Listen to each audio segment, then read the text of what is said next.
बंदी छोड़ सतगुरु रामपाल जी परमेश्वर जी की जय हो।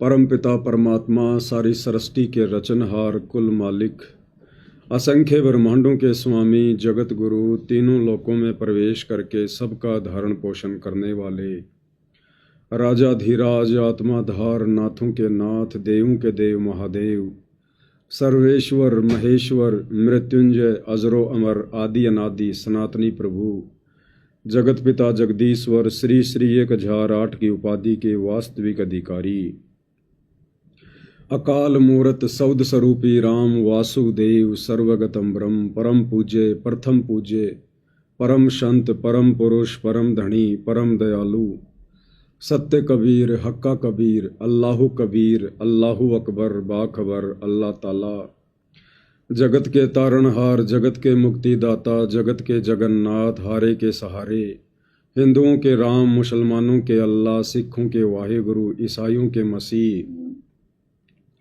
दया के सागर दया निधि करुणा के सागर करुणा निधि स्वयंभू परिभू संकट मोचन कष्ट हरण मंगल करण दुख भंजन अविगत कबीर निर्विकार निर्विषम परमात्मा अलेख सतगुरु आदि अनादि सतगुरु असली मर्यादा पुरुषोत्तम असली राम असली कृष्ण असली घनश्याम असली मुरारी राजाओं के राजा महाराजाओं के महाराजा शहंशाहों के शहंशाह सम्राटों के सम्राट भगवानों के भगवान अल्लाहों के अल्लाह प्रभुओं के प्रभु मसीहाओं के मसीह सच्चे वाहिगुरु बाबाओं के बाबा पीरों के पीर सेठों के सेठ जगत सेठ सावड़सा सेठ सर्वगुण संपन्न अनंत कोटि कलाओं के स्वामी अनंत कोटि ब्रह्मांडों के नायक योगियों में महायोगी ध्यानियों में महाध्यानी सिद्धों में परम सिद्ध ज्ञानियों में तत्व ज्ञानी ब्रह्म ज्ञानी महाज्ञानी परम ज्ञानी सर्वश्रेष्ठ ज्ञानी विज्ञानी युवा कबीर समर्थ कबीर असमवात अमित ओजा सच्चे रहनुमा करीम अल्लाह सुभान अल्लाह दुनिया के अंतिम पैगंबर 8 सितंबर 1951 से गांव धनाना जिला सोनीपत हरियाणा भारतवर्ष की पावन भूमि पे प्रकट रियल कल की भगवान श्री नारायण साकार हरि श्री बाबा साहेब नूर अनंत परमात्मा सच्चे दरवेश सच्चे बाखबर संत श्रोमणी सतगुरु रामपाल जी परमेश्वर जी के चरण कमल में साध संगति से जुड़े हुए आप और हम सभी सत्सेवक भाई बहनों का अनंत कोटि दंडवत प्रणाम।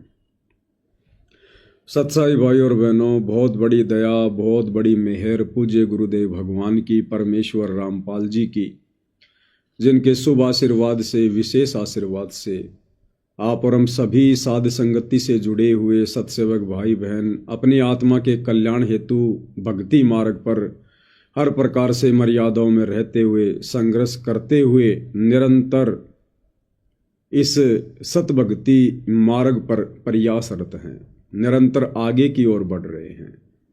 भाई और बहनों, पूज्य गुरुदेव भगवान की इस कलयुग की बिचली पीढ़ी में आप और हम सभी आत्माओं के ऊपर ये एक विशेष रहम है, रजा है, एक बख्शीश दी है पूज्य गुरुदेव भगवान ने हमें, और इस बख्शीश का हमने इस कलयुग की बिचली पीढ़ी के वर्तमान समय में भरपूर फायदा भी उठाना है। हमने किसी भी पॉइंट पर अपने गुरुदेव भगवान को नाराज होने का मौका नहीं देना है, क्योंकि यदि गुरु जी नाराज हो गए भगत की किसी भी भक्ति विरुद्ध उस क्रिया से, जिन क्रियाओं को ना करने की गुरुदेव सत्संगों में सलाह देते हैं, इससे गुरुदेव भगवान नाराज होते हैं। और यदि गुरु नाराज हो गया तो समझो भगत का जीवन बर्बाद हो गया। परमात्मा स्वयं अपनी वाणी में कहते हैं, भाई जिन बातों से गुरु दुख पावे उन बातों को दूर भगावे। और गुरुदेव कहते हैं कि हरि के रूठे ठोर है गुरु रूठे नहीं ठोर।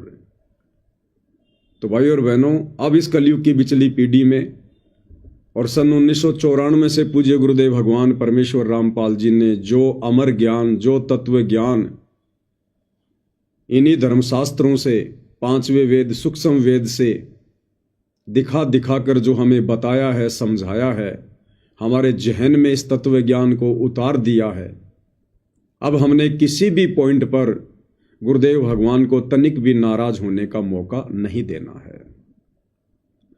जो मर्यादाएं पूज्य गुरुदेव भगवान ने बता दी है, हमने उन तमाम मर्यादाओं का हर प्रकार से संघर्ष करते हुए, वो संघर्ष चाहे सामाजिक हो, चाहे पारिवारिक हो, चाहे व्यावसायिक हो, हमने वो संघर्ष अब करना पड़ेगा। क्योंकि भाइयों और बहनों, अब इस काल के गंदे लोक से 84 लाख योनियों के महादुखों से बाहर निकलने का वो प्राइम टाइम आ चुका है। अगर वर्तमान में हम संघर्ष नहीं करेंगे मर्यादाओं के लिए, घर वालों के डराने से, धमकाने से, समाज के द्वारा दबाव बनाने से, भाईचारे, रिश्तेदारों की लोकलाज के कारण यदि हमने मर्यादाएं तोड़ दी, नियम भंग कर दिए, तो भाइयों और बहनों फिर अगला जीवन 84 लाख योनियों में, फिर 84 लाख योनियों में जो महाकष्ट हम भोगेंगे और अनंत बार भोग चुके हैं, फिर उन कष्टों से भला हमें कौन छुड़ाएगा। तो उन 84 लाख योनियों के महाकष्टों से अच्छा है हम वर्तमान मनुष्य शरीर में थोड़ा बहुत संघर्ष, थोड़े बहुत कष्ट, थोड़ी बहुत परेशानियां, घर की, परिवार की, पति की, पत्नी की, माता पिता की, सास ससुर की, बेटा बेटियों की, समाज की, रिश्तेदारों की, हम वर्तमान में ही सहन कर लें। और सहन करते करते हमने प्यार और प्रेम से ही पेश आना है। हमने किसी के साथ लड़ाई झगड़ा नहीं करना, हमने किसी के भी साथ मन मुटाव नहीं करना है। भगत ने अपने अंदर दूसरों के प्रति राग द्वेष ईर्ष्या नहीं पालनी है। अगर हम किसी जगत वाले भाई के प्रति राग द्वेष ईर्ष्या पालते हैं तो समझो आप अपने गुरुजी से द्वेष कर रहे हैं, आप अपने सतगुरु से ईर्ष्या कर रहे हैं। क्योंकि पूज्य गुरुदेव भगवान की अमर वाणी है कि दास गरीब सकल में साहिब और नहीं किसी से अड़ना रे। दास गरीब सकल में साहिब। आदरणीय गरीब दास जी कह रहे हैं कि इस पृथ्वी पर जितनी भी आत्माएं हैं, वो चाहे 84 लाख योनियों में हैं, चाहे स्त्री या पुरुष शरीर में हैं, मक्खी में हैं, मच्छर में हैं, उपदेशी में है, अनुपदेशी में है। दास गरीब सकल में साहिब। और साहिब कौन है ये हमें समझ में आ गया। साहिब है कबीर। साहिब यानी परमात्मा, भगवान, अल्लाह, राम, खुदा, गॉड, ईश्वर, वाहिगुरु। तो वो साहिब, वो गॉड, वो राम, वो अल्लाह, वो कबीर देव है। और वही कबीर देव वर्तमान में सतगुरु रामपाल जी के रूप में साक्षात धरती पर प्रकट है। तो दास गरीब सकल में साहिब यानी सभी आत्माओं के हृदय रूपी गुहा में वो साहिब कबीर देव सतगुरु रामपाल जी विराजमान है, वो बैठे हुए हैं। क्योंकि उन्हीं की शक्ति से ये नश्वर शरीर चल रहा है, ये मिट्टी का पुतला चलायमान है, उसी परमात्मा की शक्ति से। जिस प्रकार गुरुदेव ने बताया कि आपके गांव में ट्यूबवेल लगी हुई है और एक बहुत बड़ी मोटर भी रखी हुई है, लेकिन वो मोटर चलती कैसे है? उस मोटर में पावर आ रही है, उस मोटर में बिजली आ रही है, वो करंट आ रहा है, उस पावर से वो मोटर चल रही है। और वो पावर कहां से आ रहा है? वो थर्मल पावर से आ रहा है, पावर हाउस से आ रहा है, जहां पर बिजली बनती है। तो इसी प्रकार वो कबीर परमात्मा एक देशीय है, वो शतलोक में उस अमर सिंहासन पर बैठा हुआ है और अपनी शक्ति से, अपनी पावर से, अपने आशीर्वाद से वो परमेश्वर सारे जहान को चलाता है, हर एक आत्मा को चलाता है। जिस प्रकार मोबाइल कहीं है और मोबाइल का टावर कहीं पर है, वो टावर से जो रेंज आ रही है, जो किरणें आ रही हैं, जो शक्ति आ रही है, उससे सबके मोबाइल चल रहे हैं। उस मोबाइल में सिम भी है। ये शरीर समझो एक मोबाइल है और वो सिम समझो हमारी आत्मा है।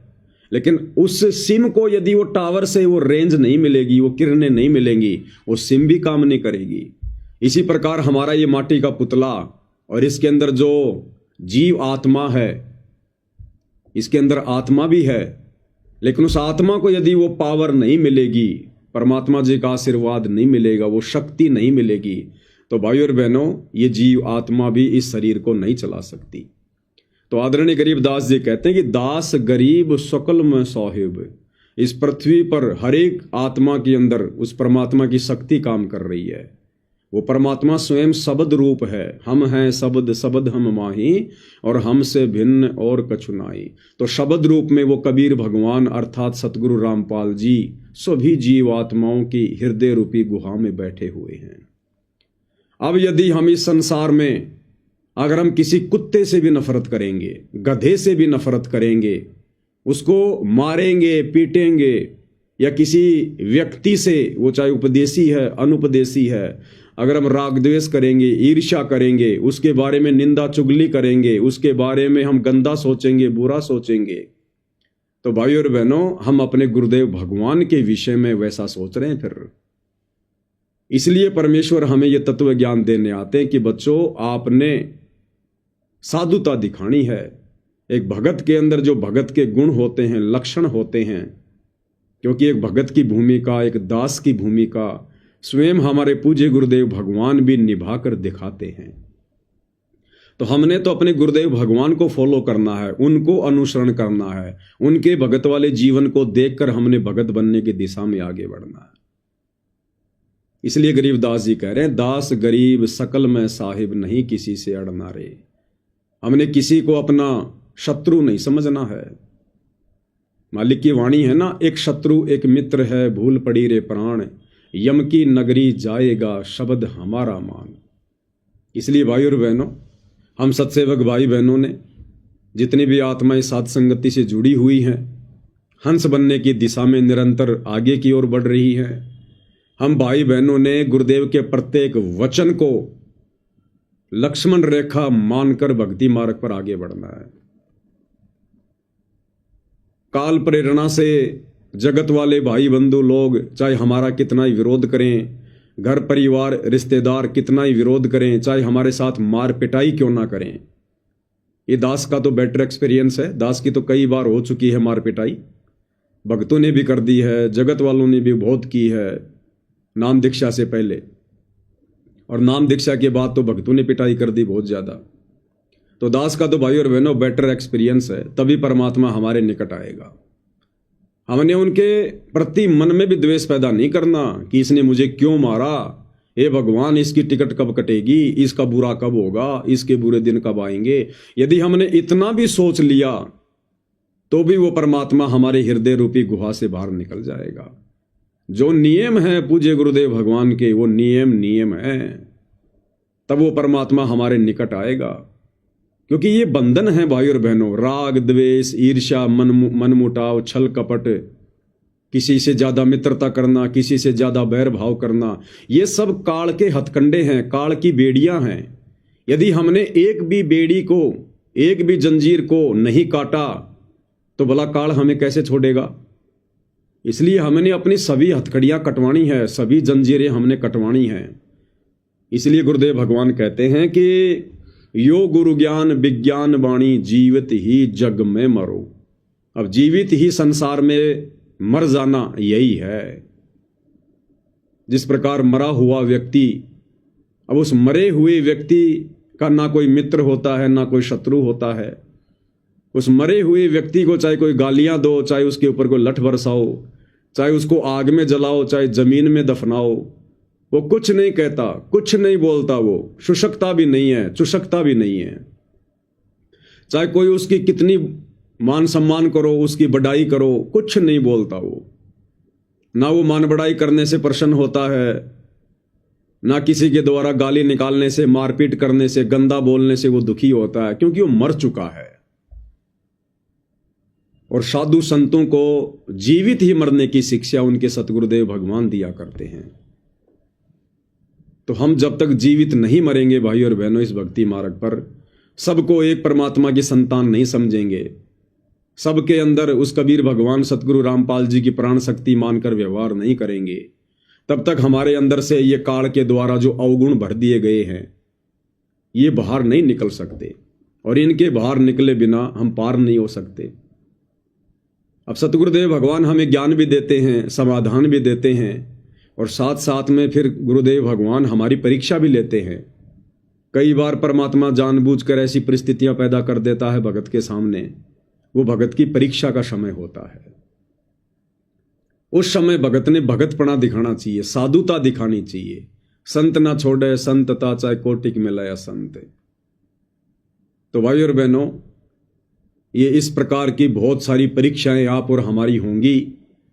कुछ परीक्षाएं हमारे संस्कारों के कारण होंगी, जिनको हमने गुरुदेव के ज्ञान को आधार बनाकर, साधुता का परिचय देकर, आधीन भाव दिखाकर हमने स्वयं ही उसको काटना है। और कुछ परीक्षाएं जानबूझकर पूज्य गुरुदेव भगवान भी लेंगे हमारी। तो हमने तो हर प्रकार से और इस पृथ्वी लोक पर हर दिन अपनी परीक्षा का दिन समझकर, परमात्मा ने इस दास से पहले भी बुलवाया था कि भाई और बहनों, यदि हमने इस सतभक्ति मार्ग पर सफल होना है तो 2 बातें हमने गांठ बांध लेनी है। सबसे पहली बात, यदि हमने भक्ति मार्ग पर सफल होना है, एक भगत बनना है, साधु बनना है, वास्तव में बगुले से हंस बनना है, जीवित मरना है, तो हमने अपने पूज्य गुरुदेव भगवान के भगत वाले जीवन को देखना है। यदि हम किसी और भगत के जीवन को देखकर चलेंगे, हम कभी भी सफल नहीं हो पाएंगे। भगत हो सकता है बहुत अच्छी अच्छी बातें बनाएगा, मीठी मीठी बातें बोलेगा, हो सकता है वो हाथ जोड़ के या अधीनी से आपको उपदेश दे, लेकिन है वो एक जीव, वो कभी भी अपना रंग बदल सकता है, कभी भी। तो उस भगत के उस जीवन को देखकर हम कभी भी भक्ति मार्ग पर सफल नहीं हो सकते। भगत की करनी और कथनी में अंतर होता है, कभी भी आ सकता है। जरूरी नहीं है आज यदि कोई बहुत अच्छा भगत है तो 2 साल बाद भी वो बहुत अच्छा रहेगा। रहे, बहुत अच्छी बात है, उसका खुद का भला होगा, आत्मा का कल्याण होगा। लेकिन हमने केवल इसी बात को लेकर आगे नहीं बढ़ना है कि मैं उस भगत को देख कर चलूं, नहीं। हमने अपने गुरुदेव भगवान वाले भगत के जीवन को देखकर चलना है। जो भूमिका गुरुदेव भगवान ने निभाई है एक भगत बनकर, 17 फरवरी 1988 को आदरणीय रामदेवानंद जी को अपना मुंह बोला गुरु धारण किया, एक भगत की भूमिका की उन्होंने 6 वर्ष तक। तो भाई और बहनों, हमने उस जीवन को देखकर आगे बढ़ना है कि किस प्रकार से परमात्मा ने दासातन दिखाया, आधीनी दिखाई, सभी के प्रति उन्होंने जो है प्रेम भाव दिखाया। पूज्य गुरुदेव भगवान गांव गांव जाया करते थे पाठ करने के लिए, गांव गांव जाते थे सत्संग करने के लिए सन 1994 से। और गुरुदेव भगवान के साथ में लोग उनको ना पहचान कर, आम व्यक्ति मानकर, काल प्रेरणा से कैसी कैसी बदतमीजियां किया करते थे, उनका उपहास उड़ाया करते थे, भला बुरा कहा करते थे, गालियां तक निकाला करते थे, डले तक मारा करते थे। बहुत सारे भगत भाई बहनों को गुस्सा आ जाता था, लेकिन गुरुदेव भगवान यही कहते थे कि नहीं नहीं, ये हमारे ही भाई बहन हैं, हमने किसी भी बात का प्रति उत्तर नहीं देना है, ये काल प्रेरणा से ऐसा कर रहे हैं, तुम भी तो पहले ऐसे ही थे।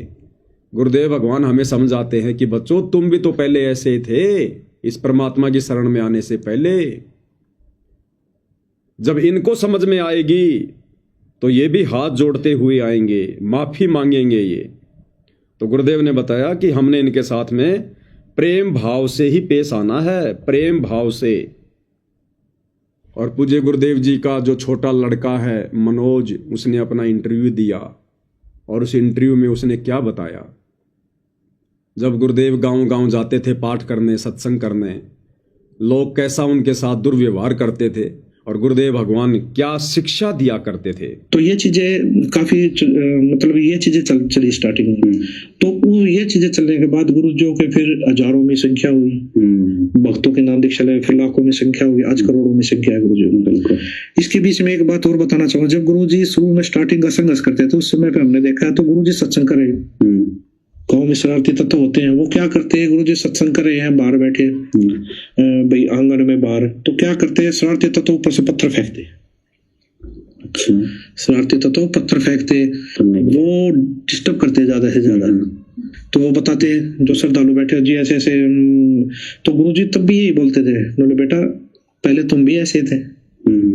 जो श्रद्धालु बैठे तो बोला तुम भी ऐसे ही थे पहले, जब तक तुमको ज्ञान समझ में नहीं आया है, तो तुम भी यही सोचते थे हमारे बारे में, यही चीजें करते थे। और जब वो समझ जाएंगे, वो भी तुम्हारे भाई है, अगर वो भी उनको भी जब ये ज्ञान समझ में आ जाएगा, वो भी तुम्हारी तरह बैठेंगे यहाँ के। अच्छा, मतलब किसी प्रकार से विरोध नहीं करते थे? विरोध नहीं करते थे गुरुदेव जी, बिल्कुल भी ये नहीं कहते थे भाई उनको कहो जाके बोल लो, या ना गुरु जी मना कर देते, नहीं नहीं, उनको अपना काम करने दो, मैं अपना काम कर रहा हूँ। अच्छा, अब भक्तों को थोड़ा गुस्सा होता, जो ऐसे कैसे कर दिया, ऐसे कैसे वो कर रहे हैं, मतलब, तो गुरुजी मना कर देते, नहीं नहीं झगड़ा नहीं करना है, वो अनजान है, उनको ज्ञान नहीं है अभी इस चीज का। तो ये चीजें काफी बार हुई। और ये एक चीज और देखने को मिली, ये एक जगह नहीं कई जगह हो जाती थी। तो उसके बाद वही जो पत्थर फेंकते थे, पता नहीं होता पत्थर फेंक के भागे, वो आके बताते थे जब उनको समझ में आती थी। फिर वो सत्संग पता लग गया उनको, सत्संग कहीं सुना, तब आके मैंने खुद देखा है गुरुजियों के आगे हाथ जोड़ते हो, बोला जी हमें माफ कर दो। गुरुजी बोले क्या हो गया भाई? बोला जी हम आप आते थे ना हमारे इस गाँव में, हम पत्थर फेंका करते आपके ऊपर। आज वो हाथ जोड़े बैठे थे गुरुदेव जी के आगे, और गुरुदेव जी उनको उठकर गले लगा रहे हैं। गुरुजी कोई बात नहीं भाई, कोई बात नहीं बेटा, आज आपको समझ में आ गई ये चीजें, तो आज हमारे साथ लग के आप परमात्मा का ज्ञान हो गया आपको। वो रोते, मैंने रोते हुए देखा उनको कि जी हमसे बहुत बड़ी गलती हो गई। क्यों? उनको तो ज्ञान समझ में आ गया, भक्ति समझ में आ गई थी कि एक संत को सताने का, दुख देने का क्या दर्द होता है। और गुरुजी फिर भी माफ करते, कोई बात नहीं बेटा, तो आप भी हमारे बच्चे, उस समय तो अनजान थे, आज आपको ये चीजें समझ में आ गई, ज्ञान समझ में आ गया। बहुत कठिनाइयों से दौर गुजरा है वो, गुरुजियों ने बहुत संघर्ष। तो भाई और बहनों, पूज्य गुरुदेव भगवान का छोटा लड़का मनोज इंटरव्यू दे रहा है, और एक अभिषेक शर्मा नाम का लड़का इंटरव्यू ले रहा है, जो सा न्यूज चैनल में रिपोर्टिंग करता है। सारी बातें इन लोगों को पता है, दोनों बैठकर प्रवचन दे रहे हैं, उपदेश दे रहे हैं, भक्तों को समझा रहे हैं। और कल परसों हरियाणा के भिवानी के खरककला गांव में जो घटना घटित हुई, सतलोक आश्रम के भक्तों ने, सेवादारों ने जिस प्रकार से गांव के लोगों को मारा है, पीटा है, पत्थरों से, लाठी डंडों से, उन पीटने वालों में ये इंटरव्यू लेने वाला अभिषेक शर्मा नाम का भगत भी था। ये अभिषेक शर्मा उन गांव वालों को पत्थरों से मार रहा है, लात घूंसों से मार रहा है। और भगत समाज को मनोज का इंटरव्यू लेते हुए क्या शिक्षा दे रहा है, क्या बातें हो रही हैं कि जब गुरुदेव गांव गांव जाते थे, लोग उनके ऊपर पत्थर बरसाया करते थे, गुरुदेव कुछ नहीं कहा करते थे, उनका कोई विरोध नहीं करते थे। और गुरुदेव के कुछ भगत कहते थे जी इन्होंने ऐसे क्यों कर दिया, ये कर दिया। जब वो गुस्सा करते थे तो गुरुदेव अपने भक्तों को मना करते थे कि नहीं भाई, ये भी तुम्हारे भाई बहन हैं, तुम भी तो पहले ऐसे ही थे जब तक तुम्हें ज्ञान समझ में नहीं आया। भाई जब इनको ज्ञान समझ में आएगा तो ये भी फिर भगत बन जाएंगे। और फिर मनोज कह रहा है कि मैंने अपनी आंखों से देखा है, फिर वही लोग जो गुरुजी के ऊपर पत्थर बरसाया करते थे, गालियां निकाला करते थे, फिर गुरुजी के चरणों में आकर रोया करते थे, माफी मांगा करते थे कि जी हमें माफ कर दो, हम वही दुष्ट हैं जो आपके ऊपर हम पत्थर बरसाया करते थे। और अब क्या हो गया, भगत समाज को दोनों बैठकर शिक्षा दे रहे हैं। इसलिए भाई और बहनों, इन आश्रम वालों की किसी भी शिक्षा का कोई असर भगत समाज पे नहीं हो रहा, क्योंकि इनके अंदर तो राग द्वेष ईर्ष्या भरी हुई है। ऊपर से ये साधु बनने का दिखावा करते हैं, भगत बनने का ढोंग करते हैं, तो कैसे इनके शब्दों का भगत समाज पे असर होगा। तो कल दास लाइव आया था, वीडियो बनाया था, आपको दिखाया था किस प्रकार से वो अभिषेक शर्मा नाम का लड़का उन गांव वालों को पत्थरों से मार रहा है, लात घूंसों से मार रहा है, और यहां बैठकर भगत समाज को शिक्षा दे रहा है साधुता की। इसलिए परमात्मा कहते हैं पर उपदेश कुशल बहु तेरे, कि दूसरों को उपदेश देना बहुत सरल है, जब खुद के सामने वो परिस्थितियां पैदा होती है तब पता चलता है कि भगत क्या होता है, साधुता क्या होती है। इसलिए भाइयों और बहनों, हम सत्सेवकों के पास में एक बहुत ही अच्छा मौका है। पूज्य गुरुदेव ने हमें बहुत अच्छा एक मौका दिया है, चांस दिया है भगत बनने का, हंस बनने का, गुरुदेव के चरणों में जगह बनाने का, उनके हृदय में समाने का, गुरुदेव को अपने निकट लाने का, उनकी मेहर प्राप्त करने का हमें साध संगति से जोड़ दिया गुरुदेव भगवान ने, सुसंगति से जोड़ दिया।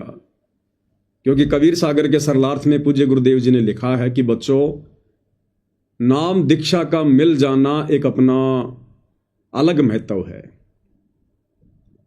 लेकिन नाम दीक्षा के बाद में संगत और कुसंगत, इसका भगत पर बहुत गहरा प्रभाव पड़ेगा। अगर तत्वदर्शी संत भी मिल गया, नाम उपदेश भी मिल गया, ये सच्ची भक्ति भी मिल गई, और यदि ऐसे भक्तों की कुसंगत मिल गई जो भक्ति के निकट भी नहीं है, केवल भगत बनने का दिखावा कर, तो भी वो भगत आत्मा फैल हो जाएगी। और उपदेश मिलने के बाद यदि आपको अच्छे भक्तों की सुसंगति नसीब हो गई, फिर तो पांचों उंगली घी में है, पांचों उंगली घी में। दिन प्रतिदिन उन आत्माओं में, उन भक्तों में निखार आता चला जाएगा, निखार। और यही होता है भगत का, हर दिन भक्ति मार्ग में भगत ने आगे की ओर बढ़ना है। परमात्मा कहते हैं, छिन घटे छिन बढ़े सो तो प्रेम नाही, और कहते हैं अन घट प्रेम दिल में बसे, प्रेम कहावे सोई। 2 मिनट में भगत बन गया, 2 मिनट में जगत वाला बन गया, 2 मिनट में हंस बन गया, 2 मिनट में बगुला बन गया। परमात्मा कहते हैं ये भगत के लक्षण नहीं है। भगत के अंदर तो भक्ति भाव, प्रेम भाव दिन प्रतिदिन बढ़ता ही चला जाना चाहिए, घटने का नाम नहीं होता भगत के अंदर। अगर घट रहा है तो कोई कमजोर संस्कार सामने आ रहा है, अगर भक्ति में मन नहीं लग रहा है, कोई कमजोर संस्कार आ गया भाई, कोई पाप कर्म सामने आ गया। तरीका यही है, ज्यादा से ज्यादा भक्ति वाली दवाई खाओ, सतगुरुदेव को दंडवत करो, प्रार्थना करो, ना चाहते हुए अपना सुमरण करने लग जाओ, ना चाहते हुए सत्संग सुनने लग जाओ, कोई परमात्मा की महिमा गाने लग जाओ, किसी भगत भाई से बात कर लो। यही उपाय है, दूसरा कोई उपाय नहीं है। तो भाई और बहनों, हमने किसी भगत के भगत वाले जीवन को देखकर नहीं चलना है। हाँ, यदि भगत हमें अच्छी अच्छी बातें बताता है, बढ़िया शिक्षा देता है, यदि हमें उचित लगे तो हम उन शिक्षाओं को अपने जीवन में ग्रहण करें, लागू करें। लेकिन उस भगत को ही देखकर चलना कि भगत मुझे खाई में ले जा रहा है तो मैं जा रहा हूं, भगत मुझे कुएं में ले जा रहा है तो मैं जा रहा हूं, वो फिर कुसंगति हो जाएगी, वो फिर देखा देखी हो जाएगी, भेड़ चाल हो जाएगी, और फिर वो कारण भगत के लिए भक्ति में बाधक बनेगा, नाशक बनेगा। और यदि हम अपने पूज्य गुरुदेव भगवान के भगत वाले जीवन को देखकर चलेंगे तो भाई और बहनों, यदि हम आंख बंद करके यदि फॉलो करेंगे, हमें कहीं कोई नुकसान नहीं होगा। क्योंकि गुरु केवल अपने भगत का मार्गदर्शन करता है, कुमार्गदर्शन नहीं कर सकता गुरु कभी भी अपने भगत का, अंधेरे में भी। इसलिए अपने गुरुदेव भगवान के ऊपर ब्लाइंड फेथ करके, अंधविश्वास करके हम उनके लीलामयी भगत वाले जीवन को फॉलो करें, जिससे हमें सब कुछ मिलेगा। तो साधुता, आधीनी भाव, दासातन, ये पूज्य गुरुदेव ने भगत का प्रथम लक्षण बताया, प्रथम लक्षण। परमात्मा कहते हैं, आधीनी के पास है पूर्ण ब्रह्म दयाल, मान बढ़ाई मारियो बेअदबी सिरकाल। आधीन भगत के पास में पल पल सतगुरु रहता, उसकी मेहर रहती है। ये एक परमात्मा ने ऑटोमेटिक एक सिस्टम बना रखा है भाई और बहनों, एक ऑटोमेटिक सिस्टम बना रखा है परमात्मा ने। जैसे गाड़ी बनाने वाली कंपनी ने ऑटोमेटिक सिस्टम बना रखा है, यदि आप ब्रेक के ऊपर पैर रखोगे तो गाड़ी रुकेगी रुकेगी, यदि आप एक्सीलेटर के ऊपर पैर रखोगे तो गाड़ी आगे को बढ़ेगी बढ़ेगी। ये नियम बना रखा है एक। इसी प्रकार सतगुरुदेव भगवान ने सारी सृष्टि का, भक्ति का एक नियम बना रखा है। एक फल का भी गुरुदेव ने नियम बना रखा है। एक बीज के अंदर परमात्मा ने नियम डाल दिए और गुण डाल दिए कि ये बीज मान लो गेहूं का है, आम का है, अमरूद का है, उसको कैसे जमीन में डालेंगे, कैसे उसकी सिंचाई करेंगे तो वो प्रफुल्लित होगा ही होगा। एक बच्चा कैसे पैदा होगा, 9 महीने बाद में कैसे वो मां के गर्भ से बाहर आएगा, वो आएगा ही आएगा। वो परमात्मा ने एक नियम बना रखा है। परमात्मा सिर में दर्द नहीं लेता, मालिक ने सारी सृष्टि के नियम बना रखे हैं। अब यदि हम उन नियमों को तोड़ेंगे, नियमों को भंग करेंगे, तो भाई और बहनों हम फिर उस भक्ति मार्ग में सफल नहीं हो पाएंगे, क्योंकि इस भक्ति का भी गुरुदेव ने एक नियम बनाकर छोड़ रखा है। आप और हमें गुरुदेव ने सृष्टि रचना सुना दी, पुस्तकों से दिखा दिया, पढ़ा दिया, सत्संग कर दिए, साथ में गुरु ने हमें गुरु मर्यादा दे दी, एक नियम बना के दे दिया हमारे को गुरुदेव भगवान ने। गुरु 24 घंटे हमारे पास में नहीं रहेगा, डंडा लेके नहीं बैठा रहेगा कि तू ये क्या कर रहा है, तू ये नियम तोड़ रहा है, नहीं। गुरुदेव ने हमें जानकारी दे दी, गुरुदेव ने हमें भक्ति दे दी, नियम मर्यादाएं दे दी। अब यदि हम उन नियमों में रहकर, गुरु के भक्ति वाले संविधान में रहकर आगे बढ़ेंगे तो हम भक्ति मार्ग का लाभ उठा सकते हैं, अन्यथा नहीं उठा सकते। गुरु 24 घंटे आपके पीछे पीछे नहीं घूमेगा। एक गाड़ी बनाने वाली कंपनी ने आपको गाड़ी दे दी, गाड़ी को कितनी स्पीड में चलाना है, कैसे चलाना है, ये सारे सब कुछ मैनुअल दे दिए। सरकार ने हमें रोड बना के दे दी, रोड पर सरकार ने जगह जगह जो है होर्डिंग लगा दिए कि आगे घुमाव है, आगे ब्रेकर है, यहां पर आपने 60 की स्पीड से चलना है। यदि हम उन नियमों को तोड़ेंगे तो भाई और बहनों नुकसान हम खुद ही उठाएंगे। ना तो वो रोड बनाने वाली कंपनी गाड़ी में आपके पास बैठी रहेगी, ना वो गाड़ी बनाने वाली कंपनी का मालिक आपके पास में बैठेगा। उन्होंने तो जो वस्तु थी आपको दे दी और नियम दे दिए। अब यदि आपने सुरक्षित अपना काम करना है, अपने घर पर पहुंचना है, तो नियम और मर्यादा में रहकर आपने गाड़ी चलानी पड़ेगी। इसी प्रकार ये भक्ति रूपी गाड़ी गुरुदेव भगवान ने हमें दे दी है, नियम और मर्यादा बता दी, सावधानियां बता दी। अब यदि हमने सुरक्षित अपने घर सतलोक पहुंचना है तो हमने इन तमाम नियमों को, मर्यादाओं को फॉलो करना पड़ेगा, अन्यथा हम कभी भी सतलोक नहीं जा पाएंगे, कभी भी यही गाड़ी धक्के मारती रहेगी। इसलिए भाई और बहनों, साधुता, आधीनी, ये परमात्मा ने भगत का प्रथम लक्षण बताया है। और आदरणीय गरीबदास जी की अमर वाणी के अनुसार कि दास गरीब सकल में साहिब, नहीं किसी से अड़ना रे। यदि हमने किसी को भी अपना दुश्मन समझा, हाँ, दुनिया चाहे हमें अनजान में, अज्ञानता में, नादानी में, मूर्खता में, दुनिया वाले चाहे हमें लाख अपना दुश्मन समझें, अपना शत्रु समझें, हमारे साथ दुश्मन जैसा व्यवहार करें, शत्रु जैसा व्यवहार करें, वो उनके कर्म है, वो उनकी मर्जी है, हमारे ऊपर कोई असर नहीं पड़ेगा, कोई फर्क नहीं पड़ेगा यदि हम मर्यादा में हैं तो। जैसे 2020 में कोरोना की बीमारी आई, बहुत सारे लोगों ने इंजेक्शन वगैरह लगवा लिए, और जिन लोगों ने नहीं लगवाए, बहुत सारे लोग ऐसे थे उन्होंने नहीं लगवाए, मैंने भी नहीं लगवाया। तो जो लोग ज्यादा डरे हुए थे, जिन लोगों ने इंजेक्शन लगवा लिए थे, वो जब कभी कभार ऐसे लोगों से मिलते थे जिन लोगों ने इंजेक्शन नहीं लगवा रखे थे, तो इंजेक्शन लगवाए हुए लोग डर कर कहते थे कि भाई तूने क्यों नहीं लगवाया इंजेक्शन? अरे भैया मैं तो तेरे पास में नहीं बैठूंगा, इंजेक्शन लगवा, तू मुझे संक्रमित कर देगा। और जिसने इंजेक्शन नहीं लगवाया वो क्या कहता था कि भैया तूने तो लगवा रखा है ना। अरे मैंने नहीं लगवाया, लेकिन तूने तो लगवा लिया, तो तेरा तो बचाव होना चाहिए, फिर तू क्यों डर रहा है? अरे डरना तो मेरे को चाहिए जिसने नहीं लगवाया, और तूने इंजेक्शन भी लगवा लिया, फिर भी तू करोगे नहीं नहीं दूर रह, तू भी लगवा इंजेक्शन। अरे तूने तो अपना बचाव कर लिया ना, अपना प्रोटेक्शन तूने कर लिया ना, फिर मेरे से क्यों डर रहा है? इसका मतलब उस व्यक्ति को खुद के इंजेक्शन पर भी भरोसा नहीं है। ठीक इसी प्रकार भाई और बहनों, इस सतभक्ति मार्ग पर अब हमने हर प्रकार से अपने पूज्य गुरुदेव भगवान पर ब्लाइंड फेथ करके आगे बढ़ना है। और दुनिया वाले चाहे हमसे लाख शत्रुता निभाएं, हमसे लाख राग द्वेष करें, हाँ, और हमारा बाल विवाह का नहीं होगा, बाल भी, क्योंकि हमने सतगुरुदेव भगवान का मर्यादा रूपी इंजेक्शन लगवा रखा है। और ये इंजेक्शन जिसने एक बार लगवा लिया और दवाई को ढंग से जो अंदर जाने देगा, उसका फिर बाल विवाह का नहीं हो सकता, बाल विवाह का। तो दुनिया चाहे हमसे लाख दुश्मनी करें, भगत चाहे हमसे लाख वैर भाव करें, क्योंकि सारे लोग भगत नहीं होते, नाम दीक्षा लेते कोई भगत नहीं बन जाता। कोई लोग 20-20 साल में भी भगत नहीं बन पाए अभी तक। सतगुरुदेव भगवान का कलयुगी परिवार, उनके बेटा बेटी, भाई बंधु रिश्तेदार अभी तक भगत नहीं बन पाए। उनको तो 30-30 वर्ष हो गए नाम दीक्षा लिए हुए, आज भी वो बगुले के बगुले हैं।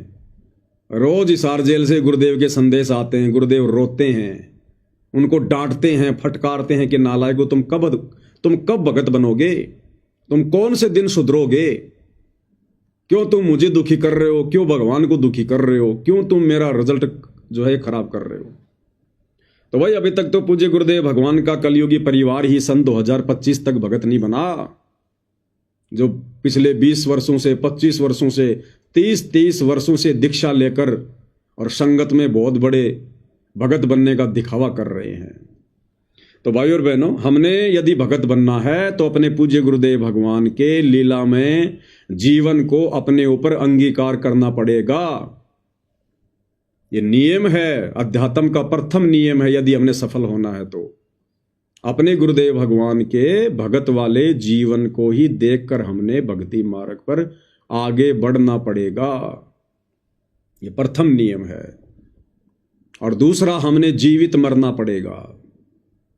फिर हमने जीवित मरना पड़ेगा। ये समाज की लोक लाज, झूठी मर्यादा, ये लोक दिखावा, ब्याह शादी, भात छूचक, ये फालतू का ऋण संस्कार बढ़ाने वाला लेन देन करना, ये त्योहार वगैरह मनाना जिनका वर्तमान में कोई औचित्य नहीं है, इन तमाम समाज के अनुकूल और भक्ति के प्रतिकूल, भक्ति के विरुद्ध ये जितनी भी सामाजिक मर्यादा है, हमने इनको छोड़ना पड़ेगा। तब भगत भाई और बहनों, हमारा इस काल के लोक से सतगुरुदेव भगवान पीछा छुड़वाएंगे, दूसरा कोई तरीका नहीं है। तो भाई और बहनों, पूज्य गुरुदेव भगवान वर्तमान में हिसार जेल में बैठकर जो विशेष संदेश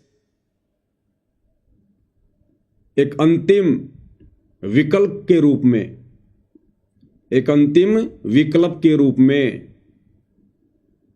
जो भगत समाज को दे रहे हैं, अब हमने इन विशेष संदेशों को फॉलो करना पड़ेगा, इनका अनुसरण करना पड़ेगा। ये अंतिम शिक्षा दी जा रही है गुरुदेव भगवान के द्वारा। अंतिम ये प्रार्थना समझ लेना पूज्य गुरुदेव भगवान की। इन हिसार जेल से आने वाले विशेष संदेशों को समझकर, सुनकर यदि किसी ने अभी भी भगत का चोला धारण नहीं किया, जैसा भगत हमें गुरुदेव बनाना चाहते हैं, यदि हम वैसे भगत नहीं बने, तो इसके बाद गुरुदेव की तरफ से फिर और कोई मौका नहीं है, कोई चांस नहीं है। तो पूज्य गुरुदेव भगवान के आशीर्वाद से विशेष संदेश नंबर 14 का आज ये भाग नंबर 2 है, जिसके ऊपर हम साथ संगति करने जा रहे हैं। पूज्य गुरुदेव जी से प्रार्थना करेंगे कि परमेश्वर हमें सद्बुद्धि दे, और ये जो विशेष संदेश हैं जिनको समझना भाई और बहनों ब्रह्मा विष्णु महेश के भी वश की बात नहीं है। परमेश्वर हम सबको आशीर्वाद दें, हमें सद्बुद्धि दें परमात्मा, अपने इस अमृत ज्ञान को समझने की, और समझकर हम अपने जीवन में धारण कर सकें, लागू कर सकें, परमेश्वर के इन अनमोल वचनों का अनुसरण कर सकें। परमेश्वर हमें वो भी शक्ति दें, सद्बुद्धि दें। तो विशेष संदेश नंबर 14 भाग नंबर 2, आगे पूज्य गुरुदेव भगवान हमें क्या शिक्षा दे रहे हैं। निर्विकार निर्भय तुही और सकल वैमान, यदि साधो और सकल वैमान, सब पर तेरी साहिब, सब पर तेरी साहिबी, तुझ पर साहिब ना, निर्विकार निर्भय। पूज्य गुरुदेव भगवान कह रहे हैं, निर्विकार निर्भय तू ही और सकल भयमान, सब पर तेरी साहिबी, तुझ पर साहिब नाए। किसको कह रहे हैं गुरुदेव भगवान? किसी को नहीं कह रहे। स्वयं को समझाने के लिए स्वयं के ऊपर उदाहरण देकर समझाते हैं। आज हमें समझ में आ जाना चाहिए इस तत्व ज्ञान को लेकर कि सतलोक से चलकर वो कबीर परमात्मा संत का चोला धारण करके सतगुरु की भूमिका करते हुए तत्वदर्शी संत की भूमिका करते हुए अपनी महिमा अपने ऊपर लेकर स्वयं ही बताता है। वो कहते हैं ना कि भगवान का तो यहां कोई हुकारा भरने वाला भी नहीं है, हुकारा भरने वाला भी। जैसे एक व्यक्ति किसी को कोई कहानी सुना रहा है, दूसरा व्यक्ति उसका हुकारा भरता है, हाँ तो ये जो अनमोल ज्ञान, तत्व ज्ञान परमात्मा स्वयं चलकर शतलोक से लेकर आते हैं हम काललोक में फंसी आत्माओं को समझाने के लिए, इस सत्य ज्ञान का तो कोई हुकारा भरने वाला भी इस पृथ्वी पर नहीं होता है, क्योंकि इस परमेश्वर के अलावा ये तत्व ज्ञान, ये सृष्टि रचना का ज्ञान किसी के पास नहीं होता है। 650 साल पहले जब कबीर परमेश्वर काशी के बनारस में आए थे और बहुत वर्षों उपरांत जब परमेश्वर जी ने काशी में भंडारा दिया था 18 लाख लोगों को, तो भाई और बहनों पूरे हिंदुस्तान से, और उस समय हिंदुस्तान कितना बड़ा था, गढ़गजनी, इराक, ईरान, ये तुर्किस्तान, अफगानिस्तान, पाकिस्तान, काबुल, ये कंधार, नेपाल, भूटान, बांग्लादेश, ये सब हमारे भारत देश का हिस्सा था पूरा का पूरा। तो पूरे हिंदुस्तान से, पूरे भारत देश से 18 लाख साधु संत महात्मा हर पंथ के काशी में जमा हो गए थे। और उस समय भाई और बहनों कबीर परमात्मा जी ने स्वयं अपना दूसरा रोल बनाया केशव बंजारे का, और 8 पहर तक, एक पहर 3 घंटे का होता है, 8 या 24 घंटे कबीर परमात्मा ने अपने दूसरे रूप केशव बंजारे वाले रूप में सवाल किए, प्रश्न किए, और कबीर जी ने 24 घंटे तक जवाब दिए, सत्संग किया 24 घंटे तक। यानी जो बातें कबीर परमात्मा हमें यहां आकर बताना चाहते हैं, उन बातों के तो यहां कोई सवाल करने वाला भी नहीं है। वो 18 लाख साधु संत महात्मा थे जो अपने आप को ज्ञानी, ध्यानी, महाज्ञानी समझते थे, लेकिन किसी की सुरती भी नहीं थी। इसलिए परमात्मा ने स्वयं दूसरा रूप बनाया केशव बंजारे का, और एक रूप में सवाल कर रहे हैं, दूसरे रूप में जवाब दे रहे हैं। तो वर्तमान में भाई और बहनों बड़े सौभाग्य से हमें वही कबीर परमेश्वर सतगुरु रामपाल जी के रूप में नसीब हैं, प्राप्त हैं। तो इस परमेश्वर ने अपने द्वारा रची गई सृष्टि का, इस अध्यात्म का, शास्त्र अनुकूल सत भक्ति मार्ग का ज्ञान सतलोक से चलकर स्वयं ही आकर बताना पड़ता है। यहां कोई हुकारा भरने वाला भी नहीं है, यहां उनसे कोई सवाल भी करने वाला नहीं है, क्योंकि किसी की बुद्धि वहां तक है ही नहीं।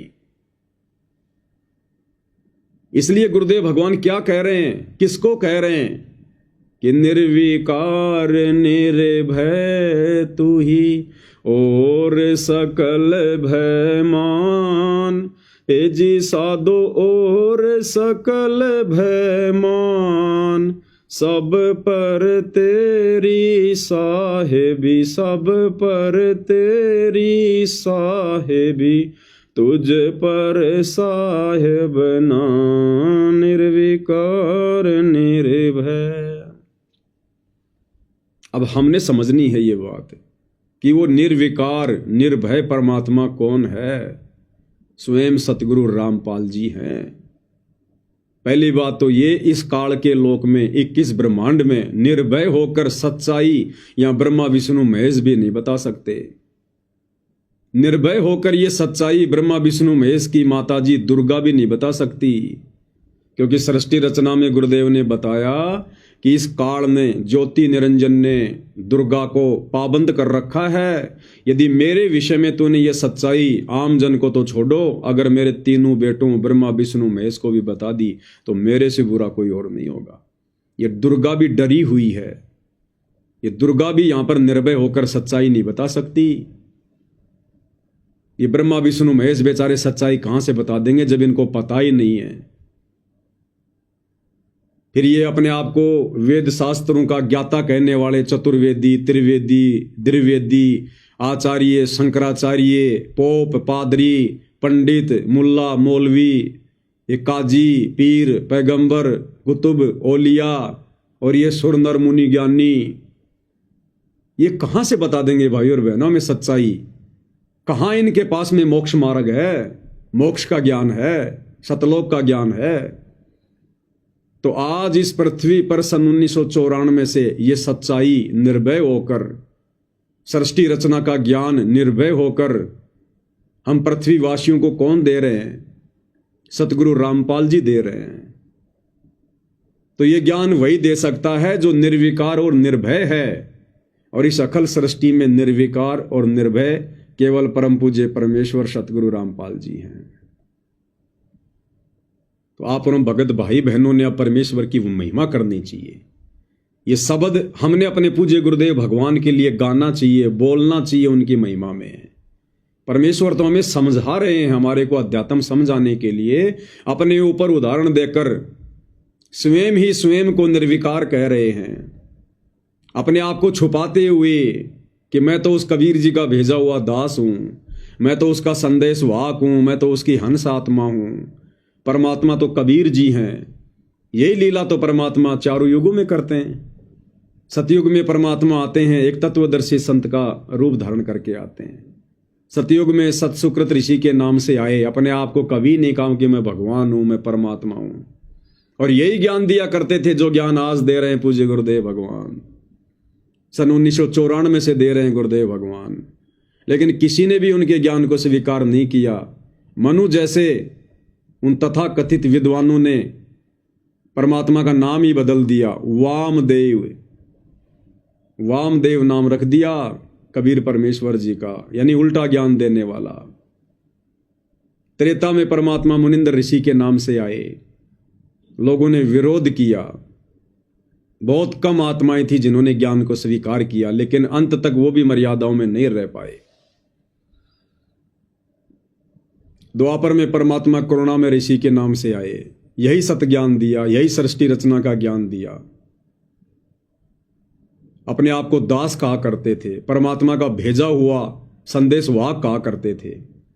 650 साल पहले कलयुग के प्रथम चरण में कबीर नाम से आए, और अपने आप को कभी भी नहीं कहा कि मैं भगवान हूं, मैं परमात्मा हूं।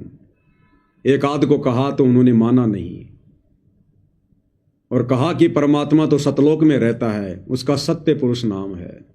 अब क्या नाम बताए परमात्मा का, क्योंकि कबीर नाम से तो खुद आए हुए थे, गुरु बनकर भूमिका कर रहे थे।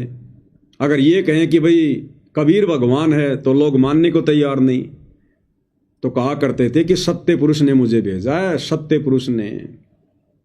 तो ठीक ही यही स्थिति भाई और बहनों वर्तमान में है। जब तक हम आत्माओं को ज्ञान नहीं हो जाता, गुरु की पहचान नहीं हो जाती है, तब तक गुरुदेव भगवान इसी इस प्रकार से अपने आप को छुपाते रहेंगे, अपने से अन्य को परमात्मा बताकर हम तक ज्ञान पहुंचाते रहेंगे, हमारी बुद्धि को विकसित करते रहेंगे। और ये कार्यक्रम तो परमात्मा का आजीवन चलता रहेगा। लेकिन जिन जिन आत्माओं को वो उपलब्धि प्राप्त हो जाती है गुरुदेव को पहचानने की, उनको समझने की, फिर उन आत्माओं ने गुरु को कोई संदेश वाहक मानकर नहीं, कोई हंस आत्मा मानकर नहीं, कबीर का भेजा हुआ दास मानकर नहीं, फिर स्वयं कबीर परमात्मा ही धरती पर प्रकट हैं। फिर इस प्रकार से हमने गुरुदेव भगवान के साथ व्यवहार करना है। और जिन जिन आत्माओं ने इस प्रकार से गुरु को पहचान कर उनके साथ व्यवहार करना शुरू कर दिया, पतिव्रता पद पर रहकर भक्ति करनी शुरू कर दी, गीता अध्याय 3 श्लोक 13 के अनुसार उन्हें परमात्मा मानकर भोग लगाना शुरू कर दिया। क्योंकि भाई और बहनों 4 युग बीत चुके हैं। वर्तमान की कलयुग की इस बिचली पीढ़ी के अलावा और साध संगति से जुड़े हुए सत्सेवक भाई बहनों के अलावा 4 युग बीत गए हैं। इस परमेश्वर को किसी ने भी परमेश्वर मानकर भोग नहीं लगाया जब ये गुरु रूप में आते हैं। 4 युग बीत चुके हैं, किसी ने भी इस परमेश्वर को परमेश्वर मानकर जब ये सतगुरु रूप में आते हैं इनकी आरती नहीं उतारी है। केवल लोगों ने आरतियां की है, दीपक के साथ आरतियां उतारी नहीं है। तो भाई और बहनों, अब ये सौभाग्य 4 युगों के बाद सर्वप्रथम यदि किसी को नसीब हुआ है तो हम सत्सेवक भाई बहनों को नसीब हुआ है। तो निसंदेह आप और हम परमेश्वर के कितने निकट हैं, हम कितना उनकी नजरों में हैं। पल पल परमात्मा उस कुंज पक्षी की तरह आप और हमारे पर अपनी हृदय की वो जो मेहर है, जो रजा है, वो बरसाते रहते हैं। तो आप और हमने भाई और बहनों ये विशेष मौका जो गुरुदेव ने आप और हमारे ऊपर बख्श दिया है, अब हमने इस मौके को बिल्कुल भी नहीं गंवाना है, बिल्कुल भी नहीं खोना है। ये संसार तो वैसे भी छूटेगा भाई और बहनों एक दिन। ना हमारे परदादा रहे, ना हमारे दादा रहे, हमारे पिताजी भी चले गए, चले जाएंगे, हमने भी जाना है, हमारे बच्चे भी जाएंगे। ये तो मृत्यु लोक है, मरना तो यहां पर कंपलसरी है। जब मरना ही है तो भाई और बहनों फिर वो भक्ति क्यों ना करें जिस भक्ति से सतलोक जाया जाता है। अरे आज से पहले तो लोगों को ज्ञान नहीं था, विकल्प नहीं था, कोई ऑप्शन नहीं था। क्या करते बेचारे, समाज में देखा देखी भक्ति कर रहे थे। राम कृष्ण को, ब्रह्मा विष्णु महेश को, आधे अधूरे भगवानों को पूर्ण भगवान मानकर भक्ति कर रहे थे। ऑप्शन नहीं था। आज हमारे को परमेश्वर ने ऑप्शन दे दिया, विकल्प दे दिया, सच्चाई हमारी आंखों के सामने लाके रख दी, प्रमाणित कर दिया, शक और संदेह की कोई गुंजाइश नहीं छोड़ी। तो मरना तो भाई और बहनों हमने भी है, मरना तो सबने है। तो क्यों ना फिर वो भक्ति करें जो मरने के बाद सीधा हमारे को विमान में बैठाकर सतलोक लेकर जाएगी। तो अब ये मौका भाई और बहनों हमने चूकना नहीं है, क्योंकि अब हमें वो निर्विकार निर्भय परमात्मा मिल चुका है। अब यदि हमें निर्विकार और निर्भय परमात्मा मिल चुका है तो हमने वैसा ही उनके साथ में व्यवहार करना है। अब भाई और बहनों हमें पीछे का इतिहास भी समझ में आएगा। इसलिए हमने उन बड़े बड़े भक्तों को देखकर भक्ति मार्ग पर कभी नहीं चलना चाहिए। विशेषकर उन भक्तों को देखकर तो हमने आंखें बंद कर लेनी चाहिए। उन भक्तों के जीवन को तो हमने कभी भी फॉलो नहीं करना चाहिए, भूलकर भी। जो भगत सतगुरुदेव जी के ज्यादा निकट रहे हैं या सतगुरुदेव जी के बेटा बेटी भाई बंधु रिश्तेदार, ऐसे लोगों के जीवन को तो हमने कभी भी भूलकर अनुसरण नहीं करना चाहिए। क्योंकि घर का जोगी जोगना, बाहर का जोगी सिद्ध, दीपक के नीचे हमेशा अंधेरा होता है। अब हमें उन भक्तों की रहनी करनी समझ में आएगी। अब साथ संगति से जुड़ने के बाद परमेश्वर ने जो सद्बुद्धि हमारी खोली है, अब हमें समझ में आएगा उनकी रहनी करनी कि 30 वर्षों से उन्होंने गुरु को क्या समझ रखा था, अपने जैसा मानुष्य। अब बताइए, गुरुदेव कह रहे निर्विकार निर्भय तू ही और शकल भयमान, सब पर तेरी साहिबी तुझ पर साहिब नाई। कि उस कबीर परमेश्वर जी के अलावा सृष्टि में दूसरा कोई साहब नहीं है, भगवान नहीं है, और सब पर उन्हीं की साहिबी अर्थात उन्हीं की सत्ता चलती है। और वो कबीर परमेश्वर निसंदेह वर्तमान में सतगुरु रामपाल जी हैं। हमें तो समझ में आ गया, बाकी दुनिया को भी धीरे धीरे आ ही जाएगा। जब तक दुनिया नहीं समझेगी तब तक विरोध रहेगा, कोई बड़ी बात नहीं है। शुरू में सच्चाई का विरोध ही होता है, लेकिन धीरे धीरे जीत सच्चाई की होती है। इसलिए परमात्मा कहते हैं सत ना छोड़े सूरमा, सत छोड़े पत जाए, और सत के बांधे लक्ष्मी फेर में लगी आए। कि भगत ने कभी भी, यदि उसको सच्चाई समझ में आ गई है, उसने अपने धर्म से नहीं डिगना चाहिए। सत ना छोड़े सूरमा, सत छोड़े पत जाए। यदि आपने सच्चाई का रास्ता छोड़ दिया तो आपकी भक्ति कमाई नष्ट हो जाएगी, आपका धर्म नष्ट हो जाएगा। और कहते हैं सत के बांधे लक्ष्मी फेर में लगी आए। यदि आप अपने नियम पर हैं, अपने धर्म कर्म पर है, सच्चाई पर हैं, तो वापस वही दिन पुनः आएंगे। जीत हमेशा सच्चाई की होगी। तो अब हमें समझ में आएगा भाई और बहनों कि वो निर्विकार निर्विषम परमात्मा सतगुरु रामपाल जी हैं। लेकिन क्या उनके परिवार ने, जो पिछले 30 वर्षों से भक्ति कर रहा है, वो बड़े बड़े भगत जो पिछले 20, 25, 30 वर्षों से उनके निकट रहते हैं, क्या उन्होंने अपने गुरु को कभी निर्विकार समझा, निर्भय समझा, परमात्मा के रूप में जाना? कभी नहीं। अगर सतलोक आश्रम से जुड़े बड़े बड़े परम भक्तों ने, गुरुदेव के परिवार ने गुरुदेव को निर्विकार और निर्भय परमात्मा मान लिया होता, समझ लिया होता, सारी सृष्टि का साहिब समझ लिया होता, तो भाई और बहनों, ना ही तो उस करोथा आश्रम में कभी भी उस निर्विकार परमात्मा को बचाने के लिए बॉडीगार्डों की आवश्यकता पड़ती। उन बंदूकधारियों की, उन बॉडीगार्डों की कभी आवश्यकता नहीं पड़ती। भगत ऐसी मूर्खता कभी नहीं करता। यदि अपने गुरु को परमात्मा मान लेता, निर्भय मान लेता, साहिब मान लेता, फिर वो साहिब, वो परमात्मा, वो कबीर देव, जो सतगुरु रूप में आकर सारी पृथ्वी का पालन पोषण करता है, सबकी बॉडी की रक्षा करता है, सबकी सुरक्षा करता है, उस परमात्मा की सुरक्षा बंदूक हाथ में लेकर भगत कभी सौपन में भी नहीं कर सकता। हाथ जोड़ लेगा कि परमात्मा मैं तो नरक में गिरूंगा, पाप का भागी बनूंगा भयंकर, यदि मैंने ये महा गलती की तो। बरवाला आश्रम में 20-20 बॉडीगार्ड, 25-25 बॉडीगार्ड बंदूक ले लेकर गुरुदेव के आगे पीछे चलते थे। जब गुरुदेव सत्संग करते थे बरवाला आश्रम में, चारों तरफ बुलेट प्रूफ शीशों की केबिन बना रखी थी कि हमारे गुरुजी को कोई गोली ना मार दे। बुलेट प्रूफ शीशे लगा रखे थे। उसके बावजूद भी दो दो भगत जब गुरुदेव सत्संग करते थे, दोनों उन कोणों पर खड़े हो जाते थे। एक भगत तो इधर संगत की तरफ लेके बंदूक खड़ा रहता था, एक भगत इधर संगत की तरफ लेके बंदूक खड़ा रहता था। क्या समझ रखा था इन लोगों ने अपने गुरु को? अपने जैसा 2 कोड़ी का जीव, मानुष्य। और गुरुदेव ने अपने सत्संगों में क्या बताया? भाई और बहनों, ये सत्संग ही अध्यात्म की मूल है, भक्ति की जड़ है।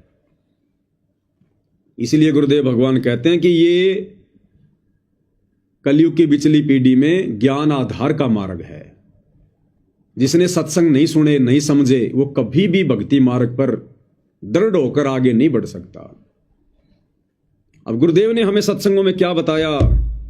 पूज्य गुरुदेव भगवान कह रहे हैं कि हम उस भगवान के पुजारी हैं जो कभी मरता नहीं है। यानी है तो स्वयं ही अविनाशी, लेकिन भूमिका तो एक भगत की कर रहे हैं, एक संत की कर रहे हैं, अपने आप को छुपाते हुए। तो कह रहे हैं कि हम उस भगवान के पुजारी हैं जो कभी मरता नहीं है। क्या कहते हैं पूज्य गुरुदेव भगवान? ध्यान से सुनिएगा भाई और बहनों। कंस मार दिया, किसी ने रावण मार दिया। हम उस भगवान के पुजारी है जो मारता नहीं, वो सबका रक्षक है। कर्म आधार पर छोड़ देता, जो जैसे करेगा वो भर लेगा, लेकिन वो मारता नहीं और मरता भी नहीं किसी से। उसको डर नहीं, हथियार रखता नहीं। इसलिए तो उस परमात्मा के पुजारी हैं जो कभी किसी को मारता नहीं। तो क्या कह रहे हैं गुरुदेव भगवान? कि हम उस भगवान के पुजारी हैं जो कभी किसी को मारता नहीं है, और ना वो कभी किसी से मरता है। हम उस भगवान के पुजारी हैं, और ना किसी से वो राग द्वेष करता, ना लड़ाई झगड़ा करता, ना मार पिटाई करता, क्योंकि उसने कर्मों के आधार पर सबको छोड़ रखा है। जो जैसे कर्म करेगा उसका फल उसको वैसा ही मिलता रहेगा।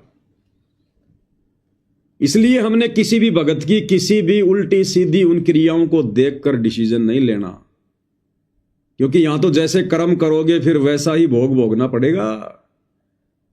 तो हमने केवल उन्हीं चीजों को फॉलो करना है जो गुरुदेव ने बताई है, सत्संगों में बताई है। उनका भोग अच्छा ही होगा, बुरा हो ही नहीं सकता। और कह रहे हम उस भगवान के पुजारी हैं जो कभी किसी को मारता नहीं। जैसे राम ने मार दिए, श्री कृष्ण जी ने मार दिए, शेरावाली 8 हाथों में 8 हथियार रखती है, हनुमान जी गदा रखते हैं, राम रावण युद्ध में लाखों मार दिए। तो ये भगवानों के लक्षण नहीं होते। भगवान तो कर्म आधार पे छोड़ देता है, जो जैसा करेगा वैसा पाएगा, सिर में दर्द नहीं लेता। तो अगर इन सतलोक आश्रम वालों ने, पूज्य गुरुदेव के बेटा बेटी भाई बंधु रिश्तेदारों ने, इन बड़े बड़े कोऑर्डिनेटरों ने, जो आज इन सतलोक आश्रमों के संचालक बन के बैठे हैं, यदि इन लोगों ने अपने गुरुदेव को पहचान लिया होता तो भाई और बहनों, ये कभी भी ये गलती ना करते गुरु के बॉडीगार्ड बनने की। ये कभी भी गुरु की बॉडी को सुरक्षित रखने का ठेका नहीं लेते। और वर्तमान में भी ये लोग वही गलतियां कर रहे हैं, आज भी वही गलतियां कर रहे हैं लोग। और देख लेना आगे भी इन लोगों की यही गलतियां रहेंगी। ये लोग नहीं सुधरने वाले, इनके कर्म ही इनको सुधारेंगे। राम किसी को मारे नहीं, मारे तो हत्यारा राम, अपने आप ही मर जाएंगे कर कर खोटे काम। तो हमने भाई और बहनों इन तमाम बातों से शिक्षा लेनी है जो गुरुदेव कह रहे हैं कि भगवान किसी को मारता नहीं, भगवान किसी से मरता नहीं। वो तो कर्म आधार से छोड़ देता है। जिसने जैसा कर्म किया है वो कर्मों की मार से नहीं बच सकता। चाहे किसी भी ब्रह्मांड में बैठा हो, किसी भी लोक में बैठा हो, जैसे उसने कर्म किए हैं समय आने पर अच्छे या बुरे वो उसने भोगने पड़ेंगे। इसलिए हमने अपने गुरुदेव भगवान के भगत वाले जीवन को देखकर चलना है। सत्संगों में गुरुदेव ने हमें जो दिशा निर्देश दे दिए हैं उनके अनुसार हमने भक्ति मार्ग पर आगे बढ़ना है। इसलिए परमात्मा किसी के साथ लड़ाई झगड़ा करना, मन मुटाव करना, वैर भाव करना, राग द्वेष ईर्ष्या करना, छल कपट करना, धोखाधड़ी करना, बेईमान करना, इसलिए परमेश्वर हमें मना करते हैं, अन्यथा आपने उन कर्मों का भोग भोगना पड़ेगा। आपके साथ यदि कोई धोखाधड़ी कर रहा है, बदतमीजी कर रहा है, तो उल्टा जवाब ना दो। आवत गाड़ी एक है उल्टा हो अनेक है, कबीर ना उल्टिए रहे कि एक। जो तो को काटा बोवे वाको बो तो फूल, तो ये फूल के फूल है वाको है त्रिशूल। समय आने पर जैसे वो कर्म कर रहा है परमेश्वर उसको सजा अवश्य देगा। फिर हम क्यों ठेकेदार बने? हाँ, हम प्रार्थना कर सकते हैं, समझा सकते हैं, विनती कर सकते हैं, लेकिन जैसा दुर्व्यवहार सामने वाला करता है हम उसके बराबर नहीं हो सकते। भाई फिर हमारे में उसमें क्या अंतर? अगर वो जगत वाला होकर, अज्ञानी होकर, अनुपदेशी होकर यदि दुर्व्यवहार कर रहा है और हम भगत होकर, उपदेशी होकर, ये तत्व ज्ञान लेकर भी यदि हम उसके साथ वैसा व्यवहार करेंगे, यदि हम उस पत्थर फेंकने वाले की तरफ ईंट फेंकेंगे, तो हमारे में उसमें क्या अंतर हुआ? बल्कि वो हमसे ज्यादा अच्छा है, क्योंकि वो तो इसलिए कर रहा है क्योंकि उसको ज्ञान नहीं है, और हमारे को ज्ञान होने के बावजूद भी हम उसके जैसा व्यवहार कर रहे हैं उसके साथ, तो हम तो जानवर से भी बदतर हैं, फिर भगत काहे के। इसलिए भाई और बहनों, परमात्मा हमें जीवित ही मरने की सलाह देते हैं। और फिर हमारा रक्षक, हमारा गुरु, यदि हम उनके इस प्रकार से वचनों पर चलेंगे, नियमों पर चलेंगे, मर्यादाओं में रहकर भक्ति करेंगे, जब इतना दृढ़ विश्वास करेंगे उनके वचनों पर, फिर परमात्मा हमारा बाल बाका होने देगा क्या? अरे प्रहलाद भगत ने त्रेता युग में विश्वास किया था अपने भगवान पर। उसके बाप हिरण्यकश्यप ने 84 बार उसके साथ में दुर्व्यवहार किया, 84 प्रकार की यातनाएं दी उसको। कभी पहाड़ से फिकवाया, कभी गरम गरम तेल के उस कढ़ाई में डाला, कभी जंगल में सर्पों के बीच में डलवा दिया, कभी आग में जलाने का प्रयास किया, मार पिटाई करी। 84 प्रकार से भगत प्रहलाद को उसके पिता ने त्रेता युग में जान से मारने की कोशिश की, लेकिन भगत प्रहलाद ने विश्वास किया उस परम शक्ति पर, परम सत्ता पर, जो कि उस समय उसके गुरु रूप में भी नहीं था। उसको पता भी नहीं था कि भगवान कौन है। पूर्व जन्म के संस्कार से विष्णु जी को परमात्मा मानकर ओम विष्णु देवाय नमः, ओम विष्णु देवाय नमः, नारद को अपना गुरु धारण कर रखा था। उसके बावजूद भी उसके विश्वास को देखकर और उसके पूर्व जन्म के मजबूत संस्कारों को देखकर परमात्मा ने पल पल रक्षा की। पल पल जिस हिरण्यकश्यप से त्रेता युग में पूरी पृथ्वी कांपती थी, तो वर्तमान में तो भाई और बहनों साक्षात वो पूर्ण ब्रह्म परमात्मा जो नरसिंह रूप धारण करके आया था भगत प्रहलाद को बचाने, आज सतगुरु रामपाल जी के रूप में धरती पर साक्षात प्रकट है। और सबसे बड़ी बात, हम उनकी शरण में, वे हमारे पूज्य गुरुदेव भगवान हैं। तो भाई और बहनों, हमने तो जो विधि गुरुदेव भगवान ने बताई है, जो मर्यादा बताई है, भगत के जो लक्षण बताए हैं, बस हमने उन पर खरा उतरना है। बाकी काम पूज्य गुरुदेव भगवान का है। परमात्मा कहते हैं, जय हमारा भगत पछोड़ी होई तो हमारा नाम न लेवे कोई। अगर मेरे भक्ता पर आपत्ति आ गई तो मेरा नाम कौन लेगा? संसार में भक्ति कौन करेगा? तो परमेश्वर पल पल रक्षा करेगा, पल पल, यदि हमें विश्वास है तो। लेकिन करेगा मर्यादित भक्तों की। मर्यादा तोड़ के चाहे कितना विश्वास करके बैठ जाना, मर्यादा तोड़ के चाहे कितना विश्वास करके बैठ जाना, कोई बचाव नहीं होगा। जिस प्रकार गुरुदेव भगवान ने बताया कि विश्वास करके और गधे के नीचे बाल्टी लेके बैठ जाओ, कभी भी दूध की नहीं भरेगा। वो मूत की भर सकता है, दूध की नहीं भरेगा। तो विश्वास, लेकिन विश्वास भी वही करो जहां पर सत्यता हो। तो हमने विश्वास करने की जरूरत है, बाकी तो सत्यता है, क्योंकि गुरुदेव स्वयं परमात्मा है। अब बस हमने विश्वास करके और मर्यादा में रह के भक्ति मार्ग पर आगे बढ़ने की आवश्यकता है। तो इस प्रकार से भाई और बहनों, ये जो शब्द है निर्विकार निर्भय तू ही और शकल भयमान, और सब पर तेरी साहिबी तुझ पर साहिब नाए, तो वो निर्विकार निर्विषम परमात्मा पूज्य गुरुदेव भगवान है, परमेश्वर रामपाल जी हैं।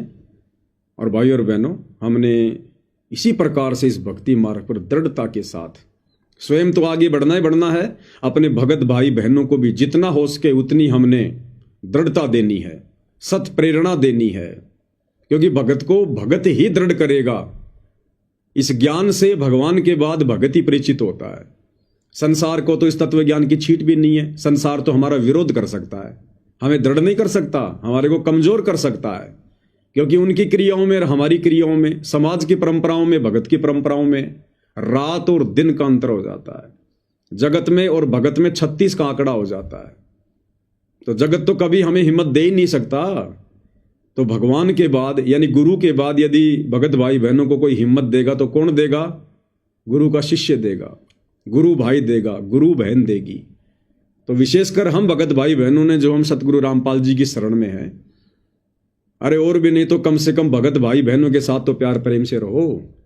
भगत भाई बहनों के साथ मिलके तो अपने भगवान की महिमा करो।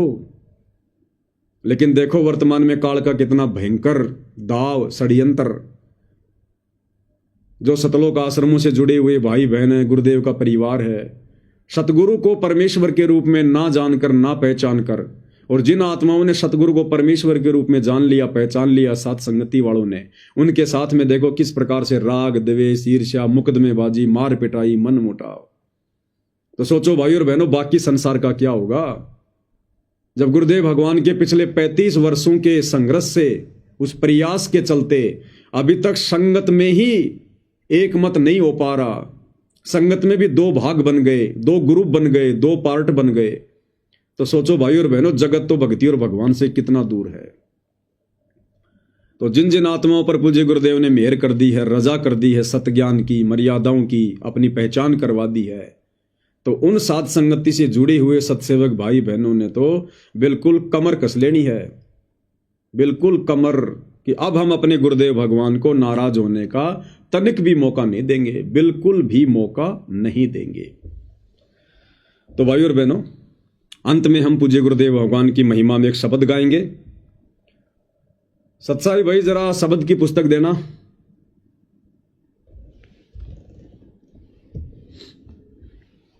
अंत में परमात्मा की महिमा में शब्द गाएंगे मालिक का।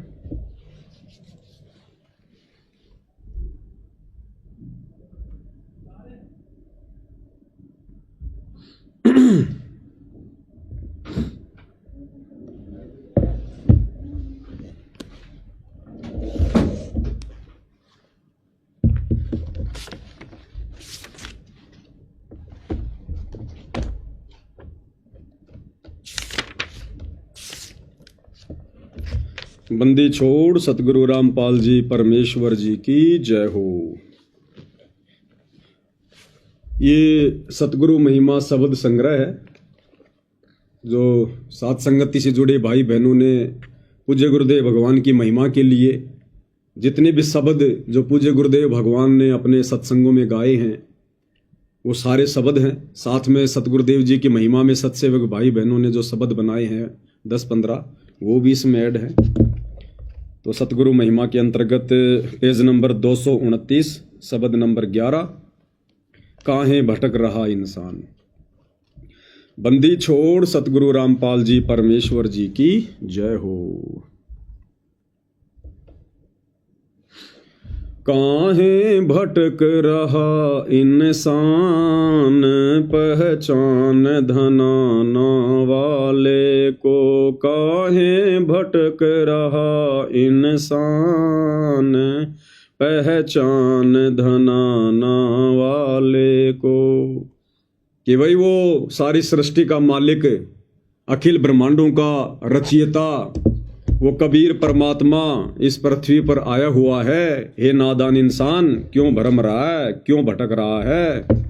अपने परमेश्वर जी की पहचान कर, सतगुरु रामपाल जी के सत्संग सुन, विचार कर उनके वचनों पर।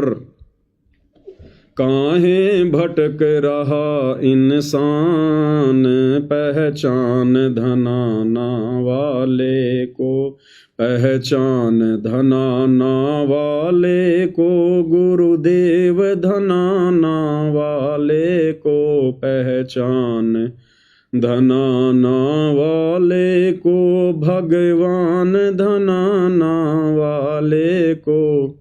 काहे भटक रहा इंसान, पहचान धनाना वाले को। काहे भटक रहा इंसान, पहचान धनाना वाले को। फिर क्या कहते हैं? मथुरा भटको चाहे काशी, फिर भी न मिले अविनाशी। मथुरा भटको चाहे काशी, फिर भी न मिले अविनाशी। क्यों पत्थरों का कर गुणगान, पहचान धनाना वाले को। क्यों पत्थरों का कर गुणगान, पहचान धनाना वाले को। काहे भटक रहा इंसान, पहचान धनाना वाले को। कि भाई चाहे मथुरा में जाओ, चाहे काशी में जाओ, चाहे वृंदावन में जाओ, कहीं भी जाओ, वो अविनाशी परमात्मा इस प्रकार भटकने से नहीं मिलता। वो किसी मंदिर में, मस्जिद में, चर्च में, गुरुद्वारे में कैद होकर नहीं रहता। उसको जानने के लिए, पहचानने के लिए सबसे पहले आपने सच्चे सतगुरु को जानना पड़ेगा। सच्चे सतगुरु के प्रवचन सुनने पड़ेंगे, तब आपको वो अविनाशी परमात्मा मिलेगा। और हम इन मंदिरों में, मस्जिदों में, चर्चों में जाकर खाली इन पत्थरों के निर्जीव, बेजुबान, बेबस, लाचार भगवानों की भक्ति कर सकते हैं, झूठा गुणगान कर सकते हैं। और इन पत्थरों के गुणगान करने से अविनाशी नहीं मिलेगा, भक्ति नहीं मिलेगी, हमारे कष्ट नहीं कटेंगे, हमारे भाग्य में लिखे हुए कष्ट नहीं कटेंगे। उसके लिए हमने गुरु धारण करना पड़ेगा सबसे पहले, और गुरु भी सच्चा हो। अब गुरु तो गांव गांव में बैठे हैं, नगर नगर में बैठे हैं, घर घर में गुरु बैठे हैं। वो नहीं गरीब अंधे गूंगे गुणु, गरीब अंधे गूंगे गुरु घणे, लंगड़े लोभी लायक, और साहिब से परिचय नहीं, कांव बनावे शांख। उन गुरुओं का क्या करें जिनका परमात्मा से मेल नहीं, जिनका परमात्मा से कोई परिचय नहीं, जो स्वयं परमात्मा के विषय में नहीं जानते। जिस प्रकार शिरडी के साईं बाबा, लाखों लोग उनको फॉलो करते थे, आज भी फॉलो कर रहे हैं, और पूरी जिंदगी वो साईं बाबा एक ही श्लोक बोलते बोलते मर गया, सबका मालिक एक। उसने जिंदगी में किसी को नहीं बताया कि वो सबका मालिक एक कौन है, कहाँ रहता है, कैसे मिलेगा, उसका नाम क्या है, उसका गांव क्या है। तो परमात्मा ने यही लिखवाया कि क्यों पत्थरों का करे गुणगान। अरे जो जिंदा रूप में धरती पर आता है उसका गुणगान कर। वो पत्थर तुझे उपदेश नहीं देगा, लेकिन जिंदा रूप में जो परमात्मा सतगुरु रूप में धरती पर आता है वो तेरी हर शंका का समाधान करेगा। तो जितने भी आन उपासना करने वाले, देवी देवताओं की पूजा करने वाले, बहुत सारे इन धर्मों में बटे हुए भाई बहन, हिंदू, मुस्लिम, सिख, ईसाई, भाई हम सब एक परमात्मा के बच्चे हैं, हम सब जीव आत्मा हैं। हमारी कोई जाति नहीं है, कोई धर्म नहीं है जो हमने ये बना रखे हैं, हिंदू, मुस्लिम, सिख, ईसाई, दुनिया भर की जातियां नहीं। परमात्मा कहते हैं जीव हमारी जाति है, मानव धर्म हमारा, हिंदू, मुस्लिम, सिख, ईसाई धर्म नहीं कोई न्यारा। हम सब जीव हैं, दो कोडी के, हमारी कोई औकात नहीं, 8 मास का पुतला है। ये श्वास निकलते ही सबकी दुर्गति होती है यहाँ पर। तो जीव हमारी जाति है, यानी हमने अपनी औकात को समझना चाहिए कि हम 2 कोडी के प्राणी हैं। जीव की यहाँ कोई औकात नहीं है, चाहे वो देश का प्रधानमंत्री क्यों ना बन जाए। अगर प्रधानमंत्री को सूचना मिले कि आपका बेटा एक्सीडेंट हो गया, भयंकर तरीके से हॉस्पिटल में एडमिट है, वो भले देश का प्रधानमंत्री है, उसका कलेजा यूं करेगा धक धक धक धक। एक्सीडेंट होता है तो प्रधानमंत्री भी मरता है, उसकी कोई स्टील की बॉडी नहीं होती। इसलिए परमात्मा कहते हैं कि ये सब यहाँ 2 कोटि के जीव हैं, ब्रह्मा विष्णु महेश से लेकर 33 करोड़ देवी देवताओं से लेकर और यहाँ के राजा महाराजाओं मंत्रियों और संतरियों से लेकर सब जीव हैं यहाँ पर, सब जीव संज्ञा में हैं, अज्ञानता में, बिना सतगुरु के। और सतगुरु भी मिल गया तो नकली, जिस कारण से खुद को ही भगवान मान के बैठे हैं दुनिया। ये बहुत बड़ी भूल है। पहचान धनाना वाले को गुरुदेव, धनाना वाले को पहचान, धनाना वाले को गुरुदेव, धनाना वाले को काहे भटक रहा इंसान, पहचान धनाना वाले को। फिर क्या लिखवाया मालिक ने? मस्जिद भटको चाहे मंदिर, सतगुरु है घट के अंदर। मस्जिद भटको चाहे मंदिर, सतगुरु है घट के अंदर। ये जगत के तारणहार, पहचान धनाना वाले को। ये जगत के तारणहार, पहचान धनाना वाले को। भाई और बहनों, ये बार बार जो धनाना शब्द बोला जा रहा है, तो भगवान कोई धनाना में नहीं बैठा हुआ है। कोई ये समझ ले भाई जो सतलोक आश्रम वालों ने धनाना आश्रम खोल दिया, बस वहां जाने से भगवान मिलेगा। नहीं, वो कबीर परमात्मा 8 सितंबर 1951 को इस भारत की पवित्र भूमि पर हरियाणा के धनाना गांव में प्रकट हुए हैं। एक लीला की है परमात्मा ने, मुंह बोले माता पिता बनाकर प्रकट होने की। इसलिए धनाना शब्द का प्रयोग किया जाता है। केवल उस धरती के लिए उस गांव का नाम लिया जाता है। बाकी धनाना गांव में जाकर चाहे तुम मकान बना के रह लेना, ऐसे परमात्मा नहीं मिलता। उस सतलोक आश्रम धनाना में जाके चाहे तुम शरीर छोड़ देना, ऐसे परमात्मा नहीं मिलता। वो धनाना में आए हुए परमात्मा से वो वर्तमान में चाहे कहीं बैठा हो, देश के किसी भी कोने में, दुनिया के किसी भी कोने में, उनसे सत उपदेश लेकर उनको अपना गुरु धारण करके और जो मर्यादा भक्ति उन्होंने बताई है वो आजीवन, चाहे तुम अमेरिका में बैठ के कर लो, चाहे जापान में कर लो, चाहे हिंदुस्तान में कर लो, चाहे अपने घर पे कर लो, उस मर्यादित भक्ति से उनको सतगुरु धारण करके फिर आत्मा का कल्याण होगा, फिर मोक्ष होगा। तो कहते हैं मस्जिद भटको चाहे मंदिर, सतगुरु है घट के अंदर। यानी वो सतगुरु हमें सतनाम देगा, सच्चा नाम देगा। श्वास सांस से हमने उसका सुमरण करना पड़ेगा। तो वो परमात्मा हमारे घट में बैठा हुआ है, खाली उसको पहचानने की जरूरत है। परमात्मा कहते हैं स्वर्ग 7 आसमान पर भटकत है मन मूड, और खालिक तो खोया नहीं इसी महल में ढूंढ। महल यानी शरीर, इसी शरीर से परमात्मा पाया जाएगा, सतनाम के जाप से, श्वास सांस के उस जाप से। मस्जिद भटको चाहे मंदिर, सतगुरु है घट के अंदर। मस्जिद भटको चाहे मंदिर, सतगुरु है घट के अंदर। ये जगत के तारणहार, पहचान धनाना वाले को। ये जगत के तारणहार, पहचान धनाना वाले को। काहे भटक रहा इंसान, पहचान धनाना वाले को। ये धनाना गांव में वो कबीर परमात्मा आए हुए हैं संत रामपाल जी के रूप में।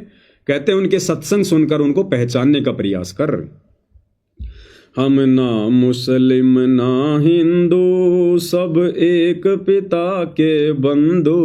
यहाँ कोई जाति नहीं, कोई धर्म नहीं, इस काल ने बनवा दिए हमारे को आपस में बांटने के लिए।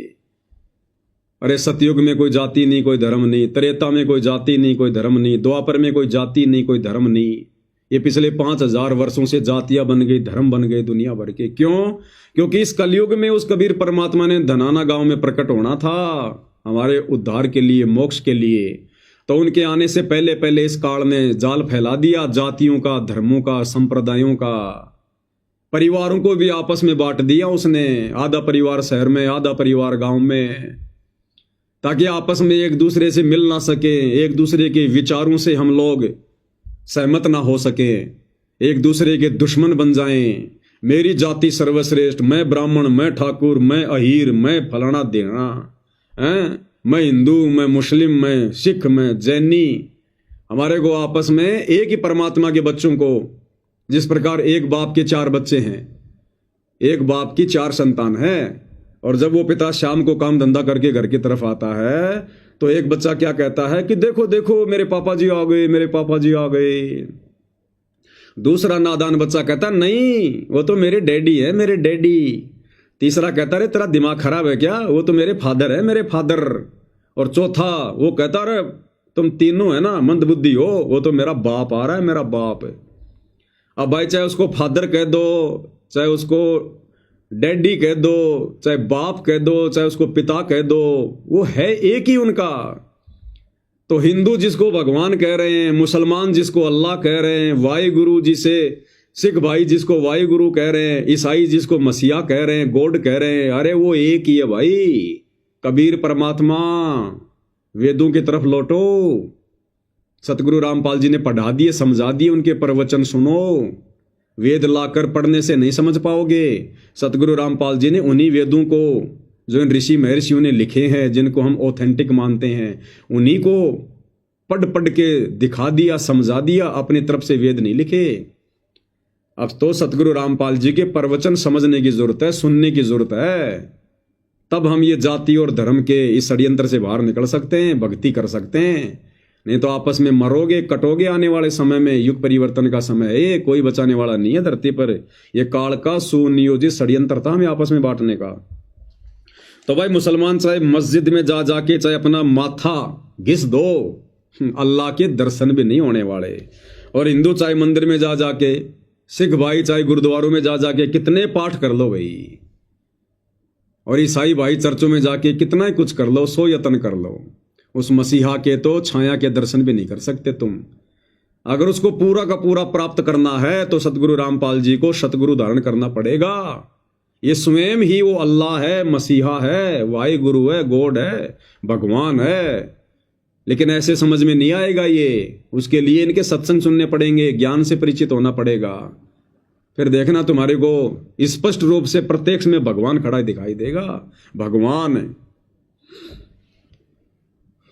हम ना मुस्लिम ना हिंदू, सब एक पिता के बंधु। हम ना मुस्लिम ना हिंदू, सब एक पिता के बंधु। छोड़ के जाति धर्म अभिमान, पहचान धनाना वाले को। छोड़ के जाति धर्म अभिमान, पहचान धनाना वाले को। काहे भटक रहा इंसान, पहचान धनाना वाले को। भाई यहाँ चाहे कोई ब्राह्मण हो, चाहे कोई ठाकुर हो, चाहे कोई क्षत्रिय हो, चाहे कोई वैश्य हो, चाहे कोई शूद्र हो, चाहे कोई हिंदू हो, चाहे मुसलमान हो, चाहे देश का राजा हो, चाहे राष्ट्रपति हो, जिसने सतगुरु रामपाल जी को वर्तमान में सतगुरु धारण करके ये सतभक्ति नहीं की, अंत में यम के दूत उसको नंगा करके घसीटते हुए लेकर जाएंगे, घसीटते हुए। दूसरा कोई तरीका नहीं है बचाव का। भाई जप कर ले, चाहे तप कर ले, चाहे जल गंगा से भर ले। ये राधे राधे करने वाले, हरे राम हरे कृष्णा करने वाले, कोथड़ी में हाथ दे के मंत्र जाप करने वाले, भाई जप कर ले, चाहे तप कर ले। और तप ये पैदल यात्रा करने वाले, कभी खाटू श्याम जी की, कभी मेहंदीपुर के बालाजी की, कभी तिरुपति बालाजी की, कभी रामदेव जी की, हैं, कभी कावड़ लाने जाएंगे, पैदल जाएंगे, पैदल आएंगे। तो परमात्मा कहते हैं भाई जप कर ले, चाहे तप कर ले, चाहे जल गंगा से भर ले। चाहे जप कर ले, चाहे तप कर ले, चाहे जल गंगा से भर ले। तेरे सर लटके तलवार, पहचान धनाना वाले को। तेरे सर लटके तलवार, पहचान धनाना वाले को। एकमात्र सतगुरु रामपाल जी के द्वारा दी गई भक्ति को ना करके, चाहे दुनिया के किसी भी महाराज से, शंकराचार्य से नाम उपदेश लेकर, सुमरण लेकर कितना ही जप कर ले, कितना ही तप कर ले, कितनी कावड़ लिया मेरे भाई, कितनी पैदल यात्रा कर ले, तुम सबके सिर पर कालबली बैठा है, उसकी तलवार लटक रही है कच्चे धागे से। यानी हमारे भाग्य में, हमारे संस्कार में, हमारी किस्मत में, हमारे इस प्रारब्ध में इस प्रकार की आधी अधूरी भक्ति करने के चलते कोई किसी प्रकार का चेंजमेंट नहीं हो सकता।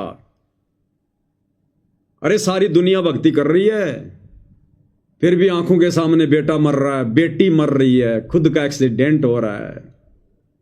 ये आए दिन दुनिया भर की गाड़ियों में आग लग रही है, ब्लास्ट हो रहे हैं, गाड़ियों की गाड़ियां ठुक रही हैं। अभी थोड़े दिन पहले जयपुर के हरमाड़ा क्षेत्र में न्यूज आई थी, आप सबने देखा, एक डंपर वाला शराब के नशे में कई गाड़ियों को रौंद गया, 15-20 लोग मर गए। अरे वो डंपर वाले के डंपर में भी आगे डैशबोर्ड पर शंकर जी की मूर्ति रखी थी, गणेश जी की मूर्ति रखी थी। वो जिन गाड़ियों को रौंद गया, उन छोटी छोटी गाड़ियों में भी माता जी की वो चुंदरी बंधी हुई थी, मालाएं लटकी हुई थी। कोई प्रेमानंद जी का चेला था, कोई किसी का चेला था, अपने गुरुओं की फोटो भी रखी हुई थी, उन गुरुओं के द्वारा बताई गई साधना भी करते थे। लेकिन भाई वो जो तलवार सर पे लटक रही थी ना, वो तो समय आने पर चली चली, ना वो गुरु बचा पाया, ना वो शंकर जी बचा पाया, ना वो माला बचा पाई। ये बचाव होगा केवल सतगुरु रामपाल जी परमेश्वर जी की शरण में आकर जो भक्ति उन्होंने दी है उसको आजीवन मर्यादा में रहकर करते रहने से। फिर ये परमात्मा मृत्यु को टाल देगा। जम जोरा जासे डरे, मिटे कर्म के लेख, अदली असल कबीर है कुल का सतगुरु एक। जम जोरा, जम यानी ये काल और जोरा यानी ये मौत, ये भी डरते हैं इस कबीर भगवान सतगुरु रामपाल जी से हाथ जोड़ते हैं। तो भाई और बहनों, वो समर्थ परमात्मा धरती पर आए हुए हैं, लेकिन पहचान होगी उनके सत्संग सुनने से। जब तक आप उनके प्रवचन नहीं सुनोगे, आप उनको गालियां दोगे, बुला भरा कहोगे, उनके विषय में उल्टा सोचोगे, उनके भक्तों को गालियां दोगे और अपने कर्म फोड़ सकते हो, अपने कर्म ही फोड़ोगे। क्योंकि सतगुरु रामपाल जी के भगत जो भी ज्ञान प्रचार कर रहे हैं, आप जगत वाले भाई बहनों की आंखें खोलने के लिए कर रहे हैं, आप लोगों को काल की उस तलवार से बचाने के लिए। आपकी अकाल मृत्यु ना हो, आपके घर में कोई संकट ना हो, आपके बच्चे आपकी आंखों के सामने ना मरे, कोई अकाल मौत ना मरे, इसके लिए गांव गांव में जाकर ज्ञान गंगा पुस्तक, जीने की राह पुस्तक या सतगुरु रामपाल जी के ज्ञान का प्रचार किया जा रहा है। वरना हमें क्या स्वार्थ है भाई आप लोगों से? हमें क्या स्वार्थ है बताओ? आप लोगों की गालियां खा खा के भी हम भाई बहन ज्ञान प्रचार कर रहे हैं, पुस्तक सेवा कर रहे हैं, क्योंकि हमें पता है कि आप लोग इस काल की भांग के नशे में हो, आप लोगों के ऊपर वो मृत्यु रूपी तलवार लटक रही है। और हमें ये ज्ञान हो गया, इसलिए हम लोग आप लोगों को बचाने के लिए ये प्रचार प्रसार कर रहे हैं। तो जिनका नशा उतर चुका होगा वो तो स्वीकार कर लेते हैं और अपनी जान बचा लेते हैं, और जो विरोध करते हैं फिर देखो कैसे मरते हैं। कोई बम ब्लास्ट में मरता है, अभी दिल्ली में बम ब्लास्ट हुआ, कितने मर गए? क्या उनके कानों तक सतगुरु रामपाल जी का ज्ञान नहीं आया होगा? क्या किसी ने उनको ज्ञान गंगा पुस्तक के बारे में नहीं बताया होगा? अवश्य, क्योंकि जब ये परमात्मा सतगुरु रूप में धरती पर आता है, इस पृथ्वी पर मनुष्य शरीरधारी एक भी ऐसा स्त्री या पुरुष नहीं बचता जिसके पास ये ज्ञान नहीं जाता। क्योंकि धर्मराज के दरबार में जब ये प्राणी जाता है भक्तिहीन, तो धर्मराज सबसे पहले एक ही सवाल करता है कि बेटा तेरे को मनुष्य जन्म दिया था और भक्ति करने के लिए दिया था, और नीचे भगवान आया हुआ था, तूने भक्ति क्यों नहीं करी? खाली हाथ क्यों आ गया नादान? सारे उल्टे काम करके कार कोठियां जोड़ जोड़ के आ गया। कहां तेरी कार कोठियां? जिस परिवार के लिए तू मर मिटा, कहां है वो तेरा परिवार? आए तेरे साथ में कोई? तब इसकी आंख खुल जाती है वहां पर कि मैंने तो पूरी जिंदगी वो डले डोए। फिर वो एक ही बहाना करता है वहां पर, हे भगवान मेरे को पता नहीं था भगवान कौन है, परमात्मा कौन है। फिर वो फिल्म चला दी जाएगी वहां पर कि देख ये मोबाइल में तेरे सामने संत रामपाल जी के सत्संग नहीं आए, क्या बोल रहे थे वो? देख तेरे रिश्तेदार ने तेरे को ज्ञान गंगा पुस्तक ला के दी थी, तेरे को मेमोरी कार्ड दिया था गुरुजी के सत्संगों का, और तू क्या बोला? अरे भगवान भगवान, रामपाल कोई भगवान थोड़ी है, ऐसे भगवान होते हैं, भगवान तो ब्रह्मा विष्णु महेश है। ले अब तेरे ब्रह्मा विष्णु महेश बचाएंगे, तेरे को बचा ले। नरक में ठोकेगा, नरक में। भगवान आएगा तो कोई सींग लगा के नहीं आएगा। हवन जाने में रामकृष्ण को भगवान मानते, पूंछ लगा के आए थे, सींग लगा के आए थे, नाक पे सींग था उनके, या और कोई ड्रामा करके आए थे, लंबे लंबे दांत थे उनके। वो भी आप और हमारी तरह साधारण तरीके से एक परिवार में आए, उन्होंने शादी की, उनके बाल बच्चे हुए, उन्होंने अपना राजकार्य किया। आज उनको भी तो भगवान कह रहे हैं। तो भगवान आएगा तो सींग लगा के थोड़ी आएगा। भगवान संत रूप में आएगा, साधु रूप में आएगा, सतगुरु रूप में आएगा, और पहचान करनी पड़ेगी उनके वचन सुनकर, उनके प्रवचन सुनकर। भाई दूसरा कोई तरीका नहीं है। तो ये दुनिया भर के कितने भी जप कर लो, तप कर लो, कितना चाहे कावड़ ले आओ भाई, कितनी पैदल यात्राएं कर लो, ये मृत्यु रूपी तलवार तुम्हारे सर पर लटकी रहेगी, और कब मर जाओगे कोई भरोसा नहीं है, कोई भरोसा नहीं है। जहां तुम्हारा समय आ गया, चाहे तुम कितने बड़े भगत हो, कितने तुम मंदिरों में जाते हो, मस्जिदों में जाते हो, चाहे तुम गुरुद्वारों में पाठी हो, कुछ भी हो तुम, जहां तुम्हारा समय आ गया, बस में, ट्रेन में, हवाई जहाज में, वहीं ले मरेगा ये काल है। गुजरात में वो प्लेन क्रैश हुआ, और 290 के 290 मर गए वहां पर। उनमें हिंदू भी थे, मुसलमान भी थे, सिख भी थे, ईसाई भी थे, हैं? और वो तो बड़ी बड़ी भक्ति करते थे, बड़े बड़े मंदिरों में जाते थे, पैसों की कोई कमी नहीं थी, दान धर्म भी खूब करते थे। क्या हुआ? क्यों नहीं बचाया उन मंदिरों ने, मस्जिदों ने, उन गुरुद्वारों ने, उन भगवानों ने? क्योंकि जब तक हम परमपिता परमेश्वर सतगुरु रामपाल जी की शरण में नहीं आएंगे, ये सत भक्ति नहीं करेंगे, उनको गुरु धारण करके, हमारी मृत्यु नहीं टल सकती। मृत्यु को टालने वाला एकमात्र सारी सृष्टि में यदि कोई महापुरुष है तो सतगुरु रामपाल जी हैं। आजमा के देख लेना, लोगों ने देख लिए, उन्होंने लाखों की मृत्यु एक्सटेंड कर रखी है, बढ़ा रखी है। उनके प्रवचन सुन के देखो, उनके भक्तों के इंटरव्यू सुन के देखो। तो चाहे जप कर ले, चाहे तप कर ले, चाहे जल गंगा से भर ले, तेरे सर लटके तलवार, पहचान धनाना वाले को। काहे भटक रहा इंसान, पहचान धनाना वाले को। चाहे राम जपो, हनुमान जपो, चाहे राधे राधे श्याम जपो, चाहे राम जपो, हनुमान जपो, चाहे राधे राधे श्याम जपो, तू भूल गया करतार, पहचान धनाना वाले को। तू भूल गया करतार, पहचान धनाना वाले को। काहे भटक रहा इंसान, पहचान धनाना।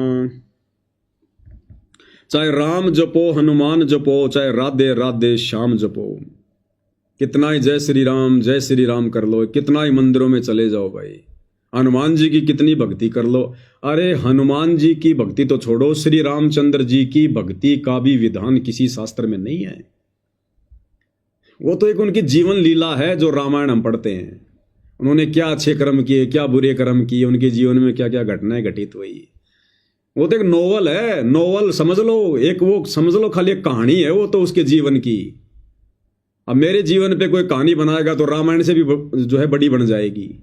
एक गांव के सरपंच पे उसके 5 साल के कार्यकाल पर आप एक उसकी जीवनी लिखो, रामायण से भी बड़ी बन जाएगी, महाभारत से भी बड़ी बन जाएगी। तो वो तो खाली एक कहानी है जिसको हमने जो है कथा का रूप दे दिया। उसको पढ़ने से मोक्ष नहीं है, बल्कि रामायण महाभारत को पढ़ने से तो उल्टा हमारे अंदर दुर्बुद्धि आएगी। दुर्बुद्धि, सद्बुद्धि नहीं आ सकती। सद्बुद्धि वाले कार्य उन्होंने कोई किए नहीं। भाई श्री रामचंद्र जी ने आजीवन लड़ाई झगड़ों के अलावा क्या किया बताइए?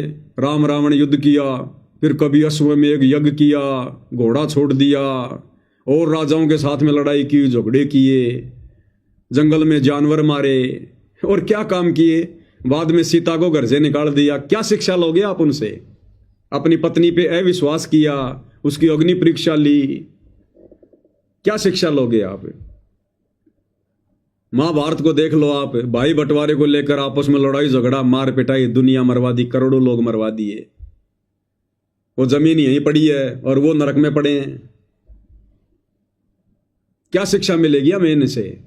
श्री कृष्ण जी की श्री कृष्ण लीला को पढ़ के, सुख सागर को पढ़ के क्या शिक्षा मिलेगी? गोपियां नदी में नहा रही है, श्री कृष्ण जी उनके कपड़े लेकर पेड़ पर बैठ गए। गोपियां कह रही हमारे कपड़े दो, हम नंगी है, हमें शर्म आती है।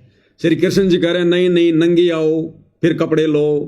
वो बेचारी अपने जो है गुप्तांगों के ऊपर हाथ रख के शर्म के मारे बाहर आ रही हैं। फिर श्री कृष्ण जी उनको कपड़े दे रहे हैं। अरे ये कथाएं सुनेंगे तो हमारे अंदर विषय वासना की आग और भड़केगी। ये तो कामसूत्र की कथाएं हैं, कामसूत्र की। इनसे कोई जीवन परिवर्तित थोड़ी होगा। खुद की 8 रानियां, उसके बावजूद भी गोपियों के साथ में संभोग करना, एक राजा से युद्ध करके 16,000 औरतें ले आना, उनके साथ में शारीरिक संबंध बनाना, आप कर सकते हो क्या आज ऐसा?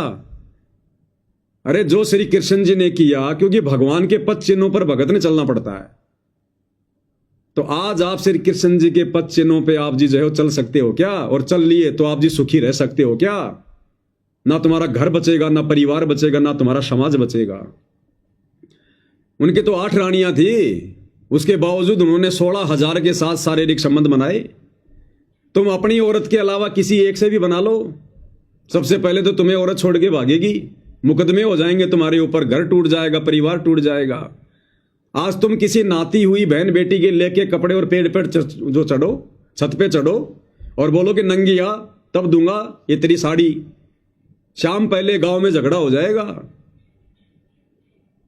आज आप श्री रामचंद्र जी की तरह अपनी धर्म पत्नी को, जो गर्भवती थी, एक धोबी के कहने से, आप अपने पड़ोसी के वो कहने से, झूठा लालछन लगाने से आप अपनी गर्भवती स्त्री को गांव से बाहर निकाल दोगे क्या? जंगल में निकाल दोगे क्या?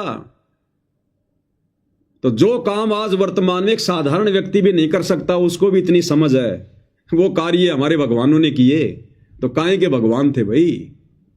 उनसे अच्छा जीवन और चरित्र तो आज आप और हमारा है। आपस में मिल बैठ के हम बातचीत तो कर लेते हैं, सुलझा लेते हैं।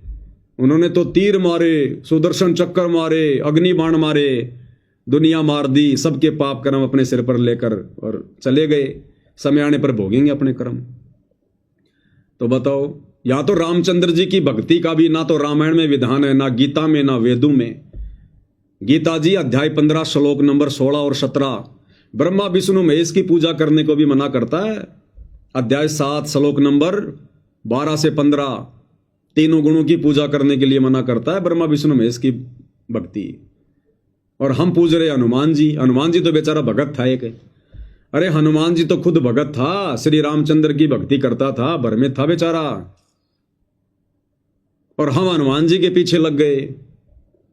वो तो खुद रामचंद्र जी का भगत था, हमने भगत की पूंछ पकड़ ली। क्या मिलेगा हमारे को? इसीलिए दुनिया दुखी है, परेशान है। हॉस्पिटल पे हॉस्पिटल भरी पड़ी है, सब लोग भक्ति कर रहे हैं, सब भक्ति करते हैं और हॉस्पिटल भरी पड़ी है। एक्सीडेंट हो रहे हैं, बीमार हो रहे हैं, लड़ाई झगड़े हो रहे हैं, कोर्ट में मुकदमे भरे पड़े हैं। बताओ क्या बचाव कर रहे हो हमारे भगवान? तो भाई सत भक्ति को अपनाओ जो सतगुरु रामपाल जी लेकर आए हैं, इससे छुटकारा होगा, घर परिवार में भी शांति होगी, शरीर भी हमारा स्वस्थ रहेगा, आने वाली समस्याएं भी इस भक्ति से दूर होंगी। तो कहते हैं राम जपो चाहे हनुमान जपो, चाहे राधे राधे श्याम जपो। अब बताओ, राधे राधे राधे राधे श्याम मिला दे। अब गुरुदेव भगवान कहते हैं कि वो राधा पूरी जिंदगी श्याम से नहीं मिल पाई। जब वो राधा बरसाने से कभी कभार मौका देखकर श्याम यानी श्री कृष्ण जी से मिलने जाती थी, तो बरसाने के लोग उसको पता नहीं क्या क्या कहते थे, कुलटा है, लांछन लगाएगी, ये बदनामी करवाएगी, हैं? और बेचारी कभी भी श्याम से नहीं मिल पाई। और आज हम कह रहे हैं कि राधे राधे श्याम मिला दे, ये राधा मुझे श्याम से मिला दे। वो राधा तो नहीं मिल पाई बेचारी पूरी जिंदगी। तो ये नकली धर्मगुरु ने हमारे को क्या क्या मंत्र पकड़ा दिए, जिनका कोई सिर नहीं, कोई पैर नहीं। चाहे राम जपो हनुमान जपो, चाहे राधे राधे श्याम जपो, चाहे राम जपो हनुमान जपो, चाहे राधे राधे श्याम जपो तू भूल गया करतार, पहचान धनाना वाले को तू भूल गया करतार, पहचान धनाना वाले को। काहे भटक रहा इंसान, पहचान धनाना वाले को। ये नादान प्राणी क्यों भटक रहा है, दर दर की ठोकरें खा रहा है। पहचान अपने परमात्मा को, सतगुरुदेव भगवान को, जो आप और हमारे लिए आए हैं, हमें सुखी करने के लिए आए हैं। तेरे बढ़ रही हारी बीमारी, सतगुरु से कर ले यारी। तेरे बढ़ रही हारी बीमारी, सतगुरु से कर ले यारी। तेरा घर बन गया शमशान, पहचान धनाना वाले को। तेरा घर बन गया शमशान, पहचान धनाना वाले को। घर घर में रोगी, घर घर में हारी बीमारी, हॉस्पिटल पे हॉस्पिटल भरे पड़े हैं, सबके घर शमशान घाट बन गए। यानी बीमारी है, इसका मतलब उसके पुण्य समाप्त, उसके पाप कर्म ज्यादा, इसलिए वो बीमार हो गया। मरेगा, फिर वो मरेगा तो घर शमशान बन गया, यानी एक आदमी घर से चला गया। तो कहते हैं सतगुरु से यारी कर ले, यानी सतगुरु के सत्संग सुन, विचार कर, उनसे नाम दीक्षा ले, उपदेश ले, और जो भक्ति सतगुरु सतलोक से लेकर आया है वो सत भक्ति कर, जो शास्त्रों के अनुसार है। फिर देख परमेश्वर कैसे हरे भरे पौधे की तरह तेरे परिवार को ना कर दे। तो तेरी जाए उमरिया बीती, सतगुरु से कर ले प्रीति। तेरी जाए उमरिया बीती, सतगुरु से कर ले प्रीति। तो पल भर का मेहमान, पहचान धनाना वाले को। तो पल भर का मेहमान, पहचान धनाना वाले को। तेरी जाए उमरिया बीती, सतगुरु से कर ली प्रीति। हम बच्चों का जन्मदिन मनाते हैं, अपना जन्मदिन मनाते हैं, माता पिता का जन्मदिन मनाते हैं, कितनी खुशियां मनाते हैं। और हम मूर्खों को ये नहीं पता कि हर वर्ष हमारी उम्र का 1 साल कम होता जा रहा है। हर वर्ष हम लोग अपनी मृत्यु के निकट पहुंचते जा रहे हैं।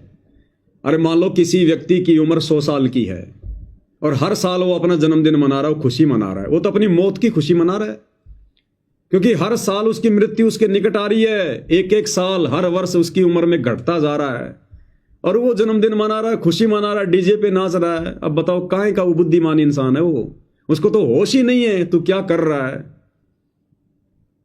तो कहते हैं तेरी जाए उमरिया बीती, सतगुरु से कर ले प्रीति। सतगुरु से प्रेम बढ़ा।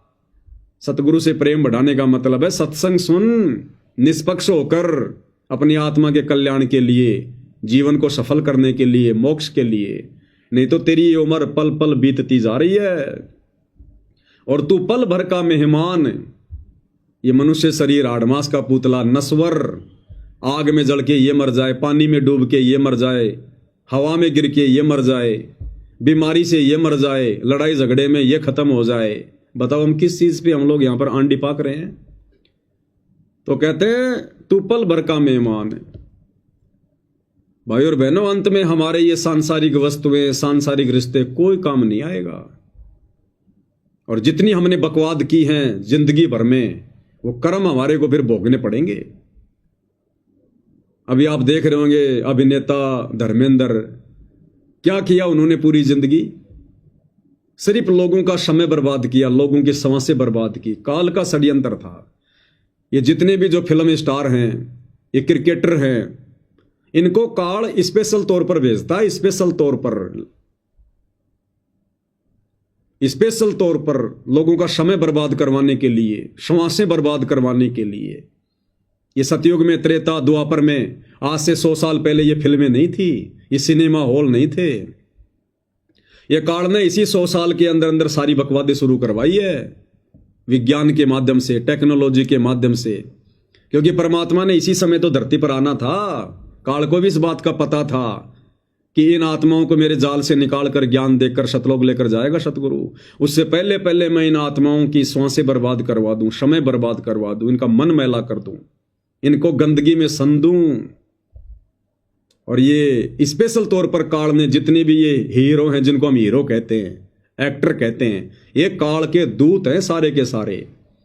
सबसे ज्यादा गंदगी इस बॉलीवुड ने समाज में फैलाई है, सबसे ज्यादा गंदगी।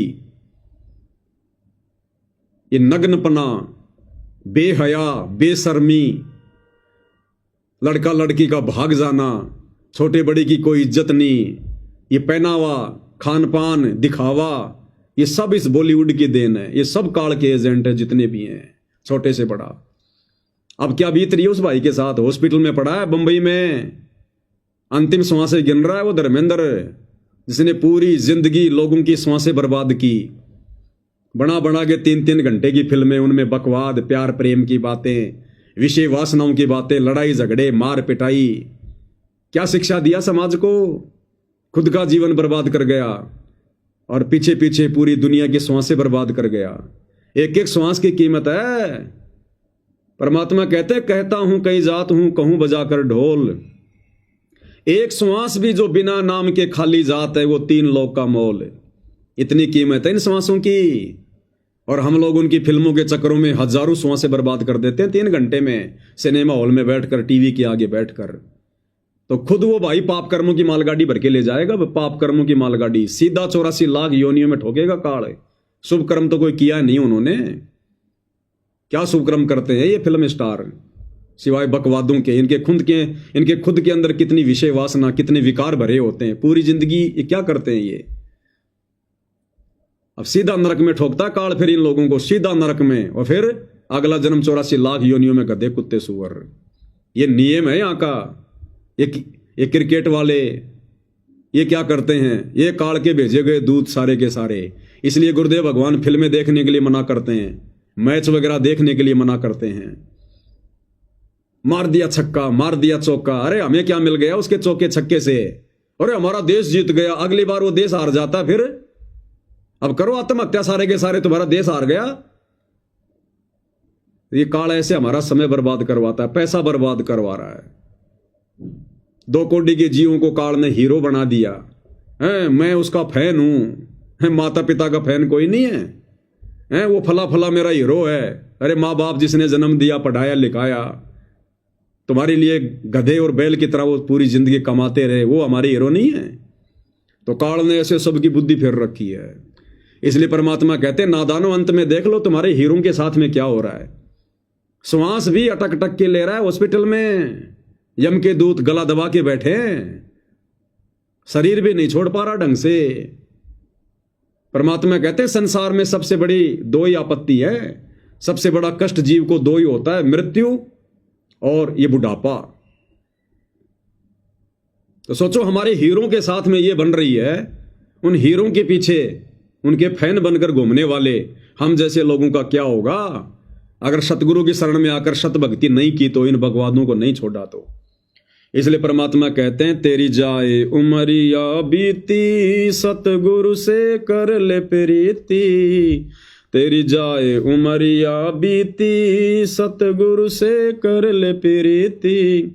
तो पल भर का मेहमान, पहचान धनाना वाले को। तो पल भर का मेहमान, पहचान धनाना वाले को। काहे भटक रहा इंसान, पहचान धनाना वाले को। थारी साध संगत कर पूजा, मारा और नहीं कोई दूजा। थारी साध संगत कर पूजा, यानी अब हम भगत भाई बहन अपने पूज्य गुरुदेव भगवान की महिमा में, कि गुरुदेव भगवान ने हमारे ऊपर जो महाउपकार किया है अपनी शरण में लेकर, सत भक्ति देकर, उसके लिए हम साध संगत वाले भाई बहन अपने गुरुदेव की महिमा करते हैं लास्ट में। थारी साध संगत कर पूजा, मारा और नहीं कोई दूजा। कि हे परमेश्वर, हे गुरुदेव भगवान, आपके अलावा इस नकली संसार में, नश्वर संसार में हमारा और दूसरा कोई संगी साथी नहीं है, कोई सहारा नहीं है हमारा। अंत समय में केवल आप ही हमारे सहारे हो, आप ही हमारे भगवान हो, हमारे परमात्मा हो। थारी साध संगत कर पूजा, मारा और नहीं कोई दूजा। गुरु रामपाल भरतार, पहचान धनाना वाले को। गुरु रामपाल भरतार, पहचान धनाना वाले को। भरतार यानी धनी, स्वामी।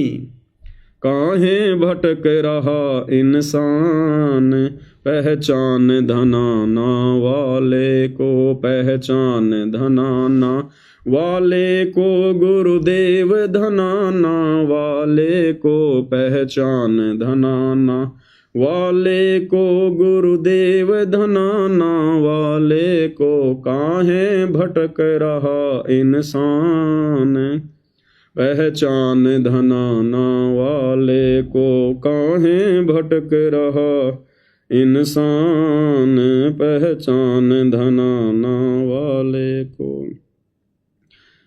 अब भाई और बहनों, ये विशेष संदेश है और इन पर बहुत धीरे धीरे वीडियो बनते हैं, क्योंकि विशेष संदेश नंबर 13 तक कंप्लीट हो चुके हैं। एक विशेष संदेश 1 घंटे का होता है, कोई 52 मिनट का होता है, जो गुरुदेव ने हिसार जेल से भेजे हैं। तो विशेष संदेश नंबर 13 के ऊपर तो 3-3 घंटे के जो है 15 पार्ट बने, 15 पार्ट यानी 52 मिनट का गुरुदेव का सत्संग। उसके ऊपर 15 वीडियो जो है वो बने थे 3-3 घंटे के, यानी 45 घंटे साथ संगति हुई थी गुरुदेव के 52 मिनट के सत्संग पर। और अब ये सत्संग नंबर 14, विशेष संदेश नंबर 14। कल इस पर हम 2-2.5 घंटे लाइव आए। आज मालिक की दया से 2 घंटे हो गए, जबकि मुश्किल से 5 मिनट का ही गुरुदेव का सत्संग समाप्त हुआ है। तो हमें भी कोई जल्दबाजी नहीं है, हमने तो परमात्मा की महिमा करनी है, कोई नंबर थोड़े बनाने हैं, कोई जल्दी जल्दी कोई आपत्ति थोड़ी आ रही है। मालिक की चर्चा करेंगे, प्यार प्रेम से करेंगे, धैर्य के साथ करेंगे, हृदय से करेंगे, समय चाहे कितना ही लगे। और रोजाना अगर 1 घंटा 2 घंटा भी मालिक की चर्चा हो जाती है, ये भी भगवान का सुमरण हो रहा है। हम भाई बहन मिलकर मालिक की चर्चा कर रहे हैं, महिमा कर रहे हैं, सत्संग सुन रहे हैं, निष्कर्ष निकाल रहे हैं, ये भी हमारा सुमरण हो रहा है।